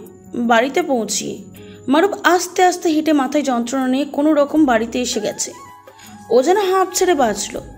তারপর দরজার সামনে দাঁড়িয়ে টোকা দিল, ঠক ঠক ঠক। সাথে সাথে দরজা খুলে দিল নীরা, যেন তারা মারুফের অপেক্ষাতেই ছিল। মারুফ বাসায় প্রবেশ করতে যাবে এমন সময় নীলা ঠাস ঠাস করে চর বসিয়ে দিল। মারুফ হতবাক, হঠাৎ নীলার কি হলো। তারপর নীলা রাগী কণ্ঠে বলল। মারুফ অবাক দৃষ্টিতে নীলার দিকে তাকিয়ে রইল। সে ভাবছে হঠাৎ নীলার কি হলো। তারপর মারুফ শান্ত গলায় জিজ্ঞাসা করলো, কি ব্যাপার, আমার সাথে তুমি হঠাৎ এরকম আচরণ করছো কেন? তুমি তো কখনো এরকম করনি, আর কেন এবার গালি দিচ্ছ? নীলার কিছু না বলে মারুফের মুখে কিছু ছবি ছুঁড়ে মারল। মারুফ ছবিগুলো খুঁড়ে নিয়ে দেখলো। ছবিগুলো দেখতেই মারুফ অবাক। সে নিজের চোখকেই বিশ্বাস করতে পারছে না। মারুফের পায়ের তলা থেকে যেন মাটি সরে গেল। সে এটা কি দেখছে? এইসব তাকে একদিন দেখতে হবে, কল্পনাও করেনি। তার ইচ্ছা করছে এখনই মরে যেতে। আসলে মারুফ দেখতে পেল মারুফ আর তার সাথে একটা মেয়ের খুব অন্তরঙ্গ আপত্তিকর ছবি, যেগুলো ভাষায় প্রকাশ করা যায় না। মেয়েটি মারুফকে জড়িয়ে ঘুমিয়ে আছে, এই রকম সহ আরও কিছু ছবি। মারুফ স্তম্ভিত। সে কি বলবে কিছুই বুঝছে না। সে জানে এখন কিছু বললেও কেউ বিশ্বাস করবে না, কিন্তু মারুফ জানে এগুলো সত্য নয়। কিন্তু এইসব কিভাবে হলো সেটা বুঝে উঠতে পারছে না। মারুফ খেয়াল করলো তার মাও পাশে বসে আছে, কিন্তু তার মা একটু আওয়াজ করছে না। মারুফও তার মাকে কিছুই বলছে না, কারণ তার মাকে সে আগেই চিনে ফেলেছে। সে আর মাকে কিছুই বুঝালো না, কারণ এখন কেউ তার কথা বিশ্বাস করবে না। মারুফ নীলাকে উদ্দেশ্য করে বলল, নীলা, তুমি এইসব বিশ্বাস করছো? তুমি আমাকে বিশ্বাস করো, আমি এরকম কোনো কাজই করিনি। বিশ্বাস? আবার তোকে? হাসালি? আচ্ছা যা, তোকে বিশ্বাস করলাম, কিন্তু এই ছবিগুলোও কি মিথ্যে বলছে? তুমি বিশ্বাস করো, আমি এরকম কোনো কাজই করিনি। আচ্ছা, তুমি তো আমাকে এত বছর ধরে চিনো, আমি কখনো এরকম কোনো কাজ করেছি তুমি বলো? মানুষের মন কখন পরিবর্তন হয়ে যায় সেটা আল্লাহ ছাড়া আর কেউ জানে না। নীলা এইরকম কথা শুনে মারুফ অবাক হয়ে গেল। সে এটা কাকে দেখছে? আচ্ছা, এই মেয়েটি কি সেই নীলা যে কিনা মারুফের জন্য অনেক কেঁদেছে, মারুফকে পাগলের মতন ভালোবেসেছে? কিন্তু আজকে সে আরেক নীলাকে দেখছে যে কিনা মারুফকে ঘৃণা করে। মারুফ করুণ কণ্ঠে বলল, নীলা, তুমি এরকম কথা বলতে পারলে? নীলা আরও রেগে বলল, তুই এখন আর একটা কথাও না বলে এই বাড়ি থেকে বের হ। তোর মুখ দেখাও পাপ। আমি আর তোর মুখ দেখতে চাই না। তোর সাথে আজ থেকে আমার কোনো সম্পর্ক নেই। মারুফ এগিয়ে নীলার সামনে যেতে নীলা রেগে জোরে জোরে বলল, খবরদার, তুই আমার কাছে আসবি না। তোর নোংরা হাত দিয়ে আমাকে স্পর্শ করবি না। তুই যদি এই মুহূর্তে আমার সামনে থেকে না যাস তাহলে কি? তাহলে আমি প্রথমে আমার মেয়েকে মারবো, তারপর নিজে আত্মহত্যা করব। এই কথা শুনে মারুফ আরও অবাক হয়ে গেল। সে হতভম্ব। মুহূর্তের মধ্যে ওর সাথে এটা কি ঘটে গেল? মারুফ যেন পায়ের তলা থেকে মাটি সরে গেল। সে কিছুক্ষণ নীরব হয়ে দাঁড়িয়ে থাকলো। তারপর কেঁদে কেঁদে বলল, না না, আমার জন্য আমার মেয়েকে কেন মারবে? ঠিক আছে, আমি চলে যাচ্ছি। তোমরা ভালো থেকো আর আমার মেয়েকে দেখে রেখো। এই বলে পিছন ফিরে একটু তাকিয়ে মারুফ তাড়াতাড়ি ঘর থেকে বের হয়ে গেল। মারুফ বাড়ি থেকে বেরিয়ে আপন মনে হাঁটছে আর ভাবছে এইসব তার সাথে কি হয়ে গেল। তারপর হঠাৎ মারুফের কি মনে হতেই ফোনটা দেখল। মারুফ ফোনের দিকে তাকিয়ে অবাক, কারণ ফোনে যে তারিখটা দেখাচ্ছে সেটা একদিন পরের। মারুফ অবাকের পর অবাক হচ্ছে, সে কিছুই বুঝছে না আসলে হচ্ছেটা কি তার সাথে। তারপর স্থির হয়ে ভাবলো হয়তো কেউ তাকে মাথায় আঘাত করে অজ্ঞান করলো, তারপর এসব বাজে কাজ করে আবার একদিন পর একই জায়গায় একই সময় রেখে আসলো। কিন্তু কে হতে পারে? তার কীরকম এমন শত্রু আছে যে কিনা এইরকম জঘন্য কাজ করতে পারে? মারুফের থেকে আর বেশিক্ষণ ভাবতে হলো না, কারণ মারুফ বুঝতে পেরেছে এইসব কাজ তার সাথে কে করতে পারে। হ্যাঁ বন্ধুগণ, ঠিকই ধরেছেন, এটা রিয়া। মারুফ ভাবলো রিয়া ছাড়া এরকম জঘন্য কাজ আর কেউ করতে পারে না। সেটা মারুফ তার পূর্ব অভিজ্ঞতা থেকে ভাবছে। মারুফ হাঁটছে, আপন মনে ভাবছে, হায় রে মানুষ, যে মেয়ের পিছন পিছন এত বছর ঘুরতাম কিন্তু সে পাত্তা দিত না, আর একসময় তাকে একটা মিথ্যা অপবাদ দিয়ে শহর থেকে বের করে দিয়েছে। আবার সেই মেয়ে কিনা তাকে ভালোবাসে, এখন আবার তাকে প্রত্যাখ্যান করায় মারুফের আজ এই অবস্থা। আসলে মারুফের সবচেয়ে বড় ভুল ছিল রিয়াকে ভালোবাসা। রিয়াই মারুফের জীবন নরক করে দিয়েছে। মারুফ আবার ভাবলো, আচ্ছা নীলা তাকে কিভাবে অবিশ্বাস করলো? হয়তো ছবি দেখে, হয়তো নীলার এরকম ছবি দেখলে মারুফও এরকম করতো। এইসব ভেবেই নিজেকে সান্ত্বনা দেওয়ার চেষ্টা করছে। আসলে মারুফ এখন কি করবে? যদি আত্মহত্যা পাপ না হতো তাহলে হয়তো মারুফ এখনই আত্মহত্যা করতো, কিন্তু কার জন্য করবে? ওই রিয়ার জন্য নাকি নীলার জন্য? মারুফ আসলে কি করবে সেটা সে নিজেও বুঝছে না। মারুফ হাঁটতে হাঁটতে আসিফের বাসায় চলে এলো, দরজায় টোকা দিল। কিছুক্ষণ পর দরজা খুলে গেল। আসিফ দরজা খুলে দিয়েছে। আজকে আসিফের বাড়িতে আসিফ ছাড়ার কেউ নেই। ওর বউ বাপের বাড়ি গেছে, আর ওর বাবা মা কোনো একটা আত্মীয়র বাড়ি বেড়াতে গেছে। এই বাসায় এখন আসিফ পুরো একা। আসিফকে দেখে মারুফ তাকে জোরে ধরে কাঁদতে লাগলো। আসলে একমাত্র আসিফই একজন মানুষ যে কিনা মারুফকে চোখ বন্ধ করে বিশ্বাস করে। আসিফ মারুফের পাশে সব সময় থেকেছে, এমনকি যেদিন তার বাবা মা তার দিক থেকে মুখ ফিরিয়ে নিয়েছে তখন এই আসিফই তার সাথে ছিল। বিপদে সব সময় মারুফের পাশে থাকে আসিফ, সেই জন্য মারুফ ওকে বন্ধু কম ভাই ভাবে বেশি। আসলে আসিফের মতো বন্ধু হয় না। মারুফের এই অবস্থা দেখে আসিফও মারুফকে সান্ত্বনা দিচ্ছে। আসিফ জিজ্ঞাসা করলো, কি ভাই, কি হয়েছে তোর? মারুফ কেঁদেই যাচ্ছে, তার কান্না বন্ধ হওয়ার কোনো নামগন্ধই নেই। আসিফও বুঝতে পেরেছে হয়তো কাঁদলে মারুফ একটু শান্তি পাবে। আসিফ আবার জিজ্ঞাসা করলো, আরে ভাই এবার তো থাম, কি হয়েছে সব আমাকে খুলে বল। তুই কিছু না বললে আমি কিভাবে বুঝবো? ভাই প্লিজ আর কাঁদিস না। মারুফ আস্তে আস্তে কান্না বন্ধ করে আসিফকে সব বলতে লাগলো, যা যা ঘটেছে সব। আসিফ মারুফের সব কথা শুনে অবাক না হয়ে পারল না। আসিফ অবাক হয়ে প্রশ্ন করলো, কি বলিস ভাই এইসব? আমার তো সবগুলি যাচ্ছে, মনে হচ্ছে যেন থ্রিলার কোনো সিনেমা দেখছি। ভাই মজা নিচ্ছিস? আরে ভাই মজা কেন নিতে যাব, আমার আসলেই অনেক অবাক লাগছে। আচ্ছা ছাড় এইসব, আমার আরও বেশি অবাক লাগছে তোর বউয়ের আচরণ দেখে। সে তো তোর সাথে অনেক বছর থেকেছে, তোকেও তো খুব কাছ থেকে দেখেছে, অথচ সে কিনা তোকে অবিশ্বাস করলো। তোর মায়ের কথা না হয় বাদই দিলাম, কিন্তু তোর বউ আসলেই অনেক বড় ভুল করলো, যেখানে আমি তোর আপন মানুষ না হয়ে তোকে এত বিশ্বাস করেছি, আর তোর বউ কিনা। আচ্ছা এসব বাদ দে, শোন তুই এখন কি করতে চাস? মারুফ কাঁদতে কাঁদতে বলল, আমি কিছুই বুঝছি না, মন চাচ্ছে আত্মহত্যা করে নিজেকে শেষ করে দিই। ছি, এইসব আমি তোর থেকে একদমই আশা করিনি। তুইও তো আগেও এরকম পরিস্থিতির সম্মুখীন হয়েছিস, আর এখন এসব কথা বলছিস। দেখ ভাই, আত্মহত্যা কোনো সমাধান নয়। দাঁড়া, আমাকে একটু ভাবতে দে কি করা যায়। আসিফ কিছুক্ষণ ভাবলো, তারপর হঠাৎই জোরে বলে উঠল, পেয়েছি পেয়েছি। মারুফ অবাক হয়ে বলল, কি পেয়েছিস ভাই?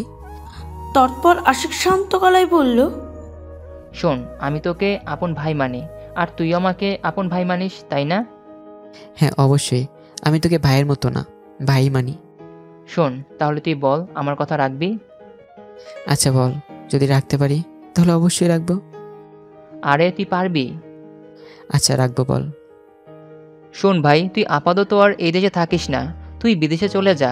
আসলে এই দেশে তোর মূল্য কেউ দিতে জানে না, সবাই শুধু তোকে অবহেলাই করে, আর এই দেশে থাকলে তিলে তিলে কষ্ট পেয়ে মরবি। আমি এটা দেখে সহ্য করতে পারবো না। দেখ, আমি তোকে আগে বলেছি আর এখনও বলছি, শোন, আমার কোনো ভাই নেই, তাই তুই আমার আপন ভাই। তোর এইভাবে কষ্ট পাওয়া আমি নিজ চোখে দেখতে পারবো না। ভাই হয়ে ভাইয়ের কষ্ট আমি এইভাবে দেখে যেতে পারবো না। তুই যতটা কষ্ট পাবি তার চেয়ে অনেক বেশি কষ্ট আমি পাবো। তাই প্লিজ তুই এই ভাইয়ের অনুরোধটা রাখিস ভাই। সবই বুঝলাম ভাই, কিন্তু বিদেশ যেতে তো অনেক টাকা লাগবে, আর আমার সব কিছু বাড়িতে ফেলে আসছি, আমি আবার ওই বাড়িতে যেতে পারবো না। আরে ভাই, আমি আছি কি করতে, তোর সব কিছু আমি ব্যবস্থা করে দিব। মারুফ ভাবলো এই দেশে এখন থেকেই বা কি হবে, ওর আপন ছোটটা তো ওকে বিশ্বাস করলো না। তার চেয়ে না হয় ওদের থেকে দূরে চলে যাবে, অনেক দূরে, যেখানে থাকবে না কেউ, যেখানে তাকে অপমান অবহেলা ছুঁতে পারবে না। মারুফ আবারও আসিফকে জড়িয়ে ধরলো আর কান্না ভরা কণ্ঠে বলল, দেখ ভাই, আমি হয়তো জীবনে কোনো ভালো কাজ করেছি, তাই হয়তো তোর মধ্যে একজন ভাই পেয়েছি। আমি তোর থেকে শুধু নিয়েই যাচ্ছি, কিছু দিতে পারছি না। আমি তোর কাছে আজীবন ঋণী থাকলাম ভাই, তোর প্রতি আমার ঋণের শেষ নেই। আরে ঋণী তো আমার থাকার কথা তোর কাছে, তুই ভেবে নে হয়তো সে ঋণই পরিশোধ করছে। কিছুক্ষণ দুজনেই নীরব থাকলো। তারপর আসিফ বলল, দেখ, তোকে আমি সিঙ্গাপুর পাঠিয়ে দিব। সেখানে আমার একটা চাচাতো ভাইয়ের কোম্পানি আছে, তোকে সেখানে কাজ করতে হবে। যেহেতু তোর অভিজ্ঞতা আছে, আশা করি তুই ভালো মতোই কাজ করতে পারবি। আমাকে যেতে বলেছিল, কিন্তু তুই আমার মাকে চিনিস, কিছুতেই চোখের আড়াল করতে দেয় না। আসলে আমি একমাত্র ছেলে হয় মা আমাকে অনেক ভালোবাসে। আর তাছাড়া নতুন বিয়ে করেছি, বউকে একা ফেলে যেতে ইচ্ছে করছে না। তুই তো আমার চাচাতো ভাইকে চিনিসই, ওই যে রাকিব আর কি, চিনিস না? অনেকবার তো তোদের সাথে দেখাও হয়েছিল। হ্যাঁ চিনি। হ্যাঁ, ও সিঙ্গাপুরে নতুন একটা ব্যবসা শুরু করেছে, তাই একজন অভিজ্ঞ ব্যক্তিকে ওর পাশে প্রয়োজন। তোর চেয়ে আর যোগ্য ব্যক্তি হবে না, তাই আমি তোকেই বলছি। রাতে দুইজন খাবার খেয়ে দুই বন্ধুই তাদের পুরাতন স্মৃতিচারণে ডুব দিল। আচ্ছা মারুফ, তোর কি আমাদের ছোটবেলার কথা মনে আছে? হ্যাঁ অবশ্যই আছে, থাকবে না আবার? সেই তোর আর আমার প্রথম পরিচয়ের দিনের। হ্যাঁ। আমাকে কিছু ছেলে অনেক মারছিল, ঠিক তখনই তুই এসে ওদেরকে তাড়িয়ে দিয়ে আমাকে বাঁচালি। আমি বরাবরই ভীতু ছিলাম, কিন্তু তুই থাকতি সাহসী, আর ছোটকালে তুই অনেক শয়তানও ছিলি। আসলে সে সময় আমার আব্বু নাম করা ব্যবসায়ী ছিল, তাই বাবার কারণেই সবাই ভয় পেত। আমিও বাবার এই নামের কারণেই স্কুলে অনেক শয়তানি করেছিলাম। হ্যাঁ, আসলে তুই আমার জীবনে একজন ফেরেস্তা হয়ে এলি। পরিবারের একমাত্র সন্তান হওয়ায় মা আমাকে বাইরে তেমন বেরি হতে দিত না, ফলে তেমন বন্ধু ছিল না। এই সময়ে যখন আমি চরম অবসাদে ভুগছিলাম, তখন তুই এলি আমার জীবনে। তুই আমাকে অবসাদগ্রস্ত জীবন থেকে মুক্তি দিয়েছিস, এই জন্য আমি আজীবন তোর কাছে ঋণী। তুই আমাকে নতুনভাবে বাঁচতে শিখিয়েছিস, তাই তো তোকে আমি নিজের ভাই মনে করি। পরিবার পরে যদি আমি কাউকে বিশ্বাস করি, সে হলি তুই মারুফ। তুই আমার জীবনের একটা অংশ। কি যে বলিস! হ্যাঁ, একদম সত্যি বলছি। আচ্ছা শোন, কালকের মধ্যেই আমি সব ব্যবস্থা করে দিব। তুই কালকে এখান থেকে বের হয়ে একটা হোটেলে থাকবি, তারপর আমি সব কাগজপত্র ঠিক করে দিব। তারপর সোজা সিঙ্গাপুর। সিঙ্গাপুর যেয়ে যেন এই ছোট ভাইটার কথা ভুলে যাস না। তোকে আমি জীবনে ভুলবো না, তুই আসলে আমার ভাই। আমার আপন ভাই হয়তো এরকম করতো না।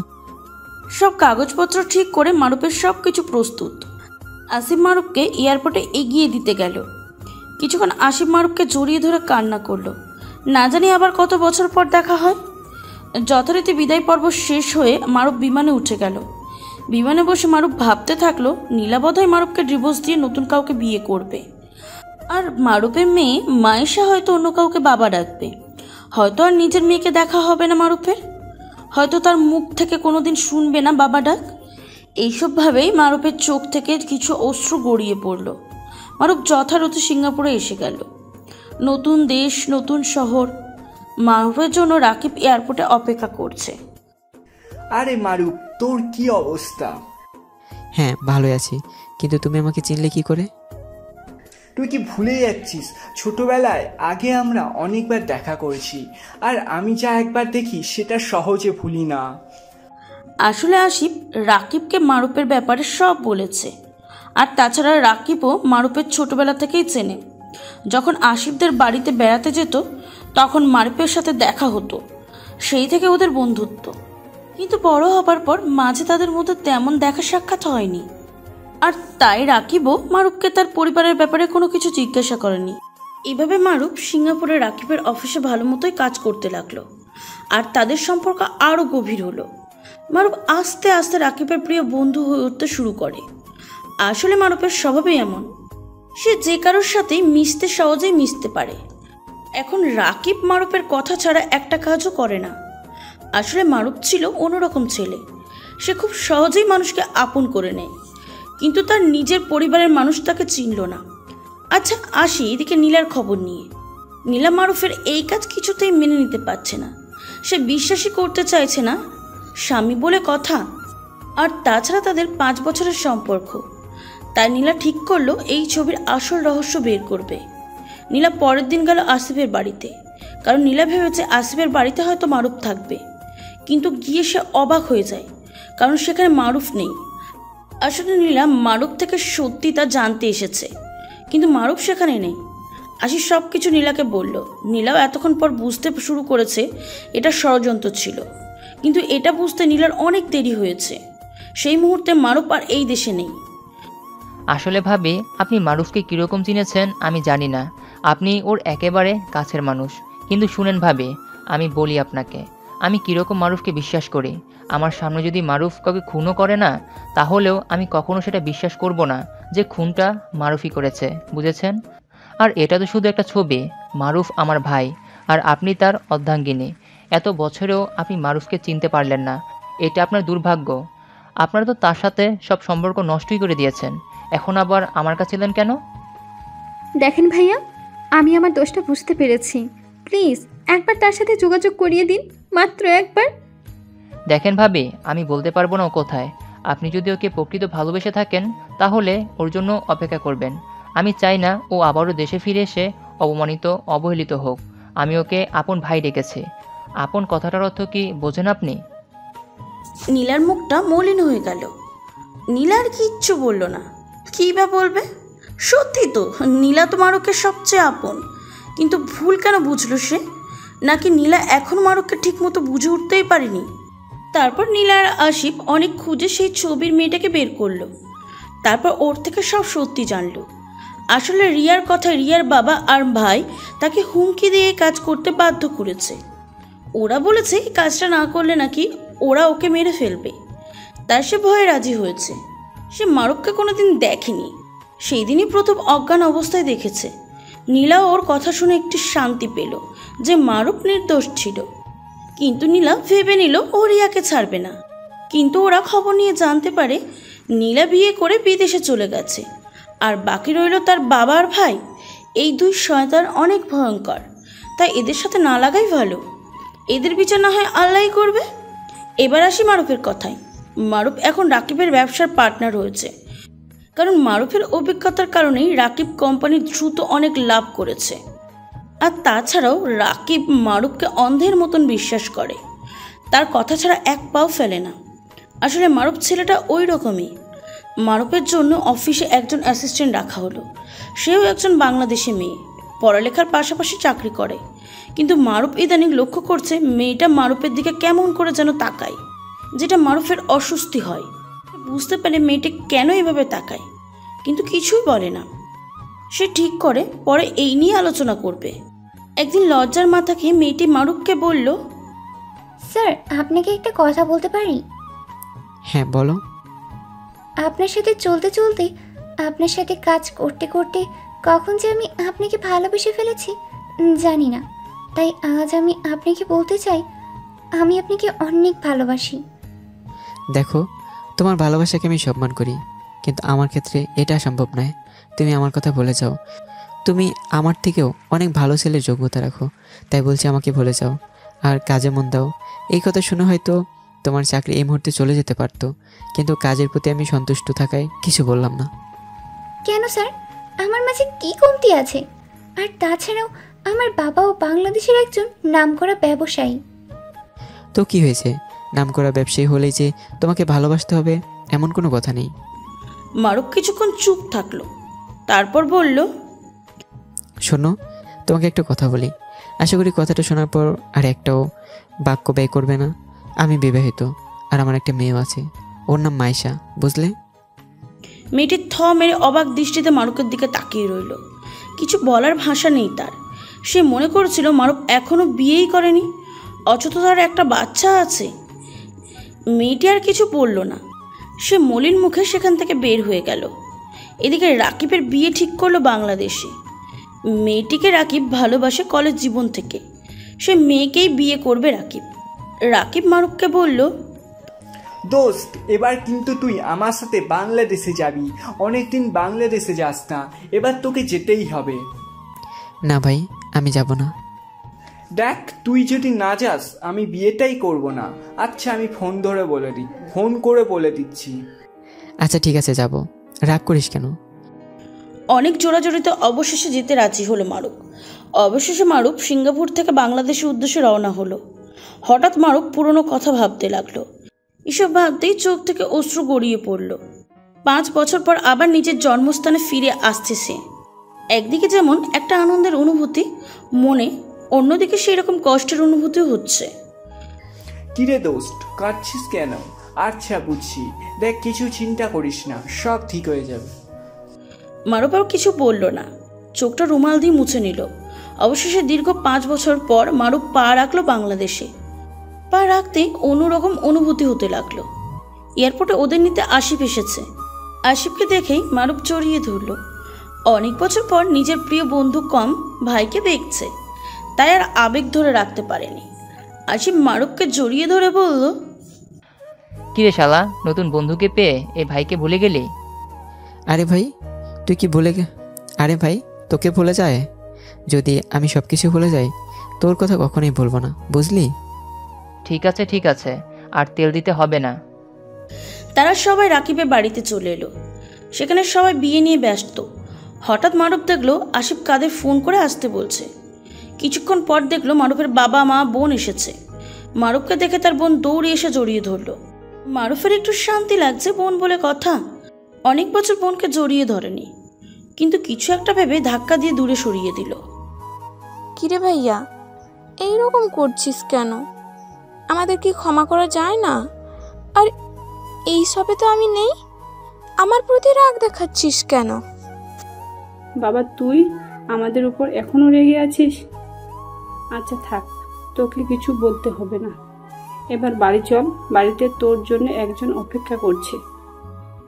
মারুফ অবাক হয়ে গেল, তার জন্য আবার কে অপেক্ষা করবে? আর তাছাড়া মারুফের বাড়ি যেতে ইচ্ছা করছিল না। আশিফের জোরাজোরিতে সে মা বাবার সাথে নিজের বাড়িতে গেল। 5 বছর পর নিজের বাড়িতে আসছে, অনেক পরিবর্তন হয়ে গেছে। যাই হোক, কিছু কথা আগের পর্বে বলা আছে, ওখান থেকেই জেনে নিন। দরজা খুলল নীলা। মারুফকে দেখেই জড়িয়ে ধরল। মারুফ কিছু বলছে না, সে নীলাকে ধাক্কা দিয়ে সরিয়ে দিল। মারুফ এই পর্যন্ত কারোর সাথে কথা বলেনি। তার মনে আছে একটা চাপা অভিমান, হয়তো সেটাই প্রকাশ করছে। হঠাৎ একটা মেয়ে বাবা বাবা বলে মারুফের কাছে আসলো। মারুফের মা বলল এটা ওর মেয়ে মায়েশা। মায়েশা অনেক বড় হয়ে গেছে, বয়স 5 বছরের মধ্যে। এতদিন পর মেয়েকে দেখে শক্ত করে জড়িয়ে ধরলো আর গালে কপালে চুমু দিতে লাগলো।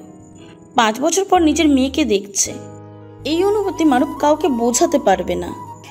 বাড়ি এসেই মারুফ শুধু তার মেয়ের সাথেই থাকলো আর একমাত্র তার মেয়ের সাথেই কথা বলল। নীলা মারুফকে পা জড়িয়ে অনেক কান্না করছিল, কিন্তু সেগুলো পাশ কাটিয়ে গিয়েছে। মারুফ তার মেয়েকে জিজ্ঞাসা করলো, আচ্ছা মামুনি, তুমি আমাকে চিনলে কি করে? আরে কেন চিনবো না, মা তো তোমার কথা সবসময় আমাকে বলে। মা রাতে তোমার ছবি জড়িয়ে কান্না করে প্রতিদিন। আচ্ছা বাবা, তুমি এতদিন কোথায় ছিলে? মেয়ের এই প্রশ্নে মারুফ কি বলবে ভেবে পাচ্ছে না। এই প্রশ্ন শুনে অতীতের কথা মনে পড়ে গেল। হঠাৎই চোখের কোণ থেকে অশ্রু গড়িয়ে পড়ল। বাবা, তুমি কাঁদছো কেন? কই না তো, চল আমরা খেতে যাই। তারপর মারুফ তার মেয়েকে খাইয়ে দিল। এরপর মারুফ তার রুমে নিয়ে মেয়েকে ঘুম পাড়িয়ে দিল। মারুফ বারান্দায় দাঁড়িয়ে আছে আর নীলার কথা ভাবছে। বেচারির অবস্থা খুব খারাপ, অনেকটা শুকিয়ে গেছে, চোখ লাল, চোখের নিচে কালো দাগ পড়ে গেছে। মনে হয় প্রতিদিন কান্না করেছে, আর কোনোদিন হয়তো ঘুম হয়নি। মারুফের নীলার জন্য কষ্ট লাগলো, কিন্তু সে কিছু বলতে পারছে না। তাকে যে এভাবে অপমান কষ্ট দিয়েছে তার কাছে এসব কিছুই না। হঠাৎ মারুফ অনুভব করলো কেউ ওর পা জড়িয়ে ধরেছে। নিচে দেখলো নীলা। আরে কি হচ্ছে এসব? পা ছাড়ো। না, ছাড়বো না। তুমি যতক্ষণ না আমাকে ক্ষমা করবে, কাছে টেনে নিবে, আমি ততক্ষণ ছাড়বো না। আমি ক্ষমা করে দিয়েছি, এবার ছাড়ো। মন থেকে বলছো তো? আমি জানি তুমি মন থেকে বলছো না। আর তুমি যদি আমাকে একবার বলো যে তুমি আমার সাথে আর থাকবে না, আমি তোমার থেকে অনেক দূরে চলে যাব। এই শাস্তি আমার প্রাপ্য। আসলে যত বড় পাপ করেছি এর কোনো ক্ষমা হয় না। আমার নিজের প্রতি ঘৃণা হয় মাঝে মাঝে। দেখো, তুমি যে নিজের ভুল বুঝতে পেরেছো এটাই অনেক। আর তোমার স্থান আমার পায়ের নিচে নয়, আমার বুকে। এই বলে নীলাকে বুকে টেনে নিল। মারুপার কতক্ষণই নিজের ভালোবাসাকে এইভাবে কষ্ট পেতে দেখবে? শতকের হলেও নীলা তার একমাত্র বিবাহিত স্ত্রী। সেও নীলাকে অনেক ভালোবাসে, কিন্তু ভাগ্যের নির্ভর পরিহাসে এতদিন দূরে ছিল। নীলাও এতদিন অনেক কষ্ট পেয়েছে, নিজের ভুল বুঝতে পেরেছে।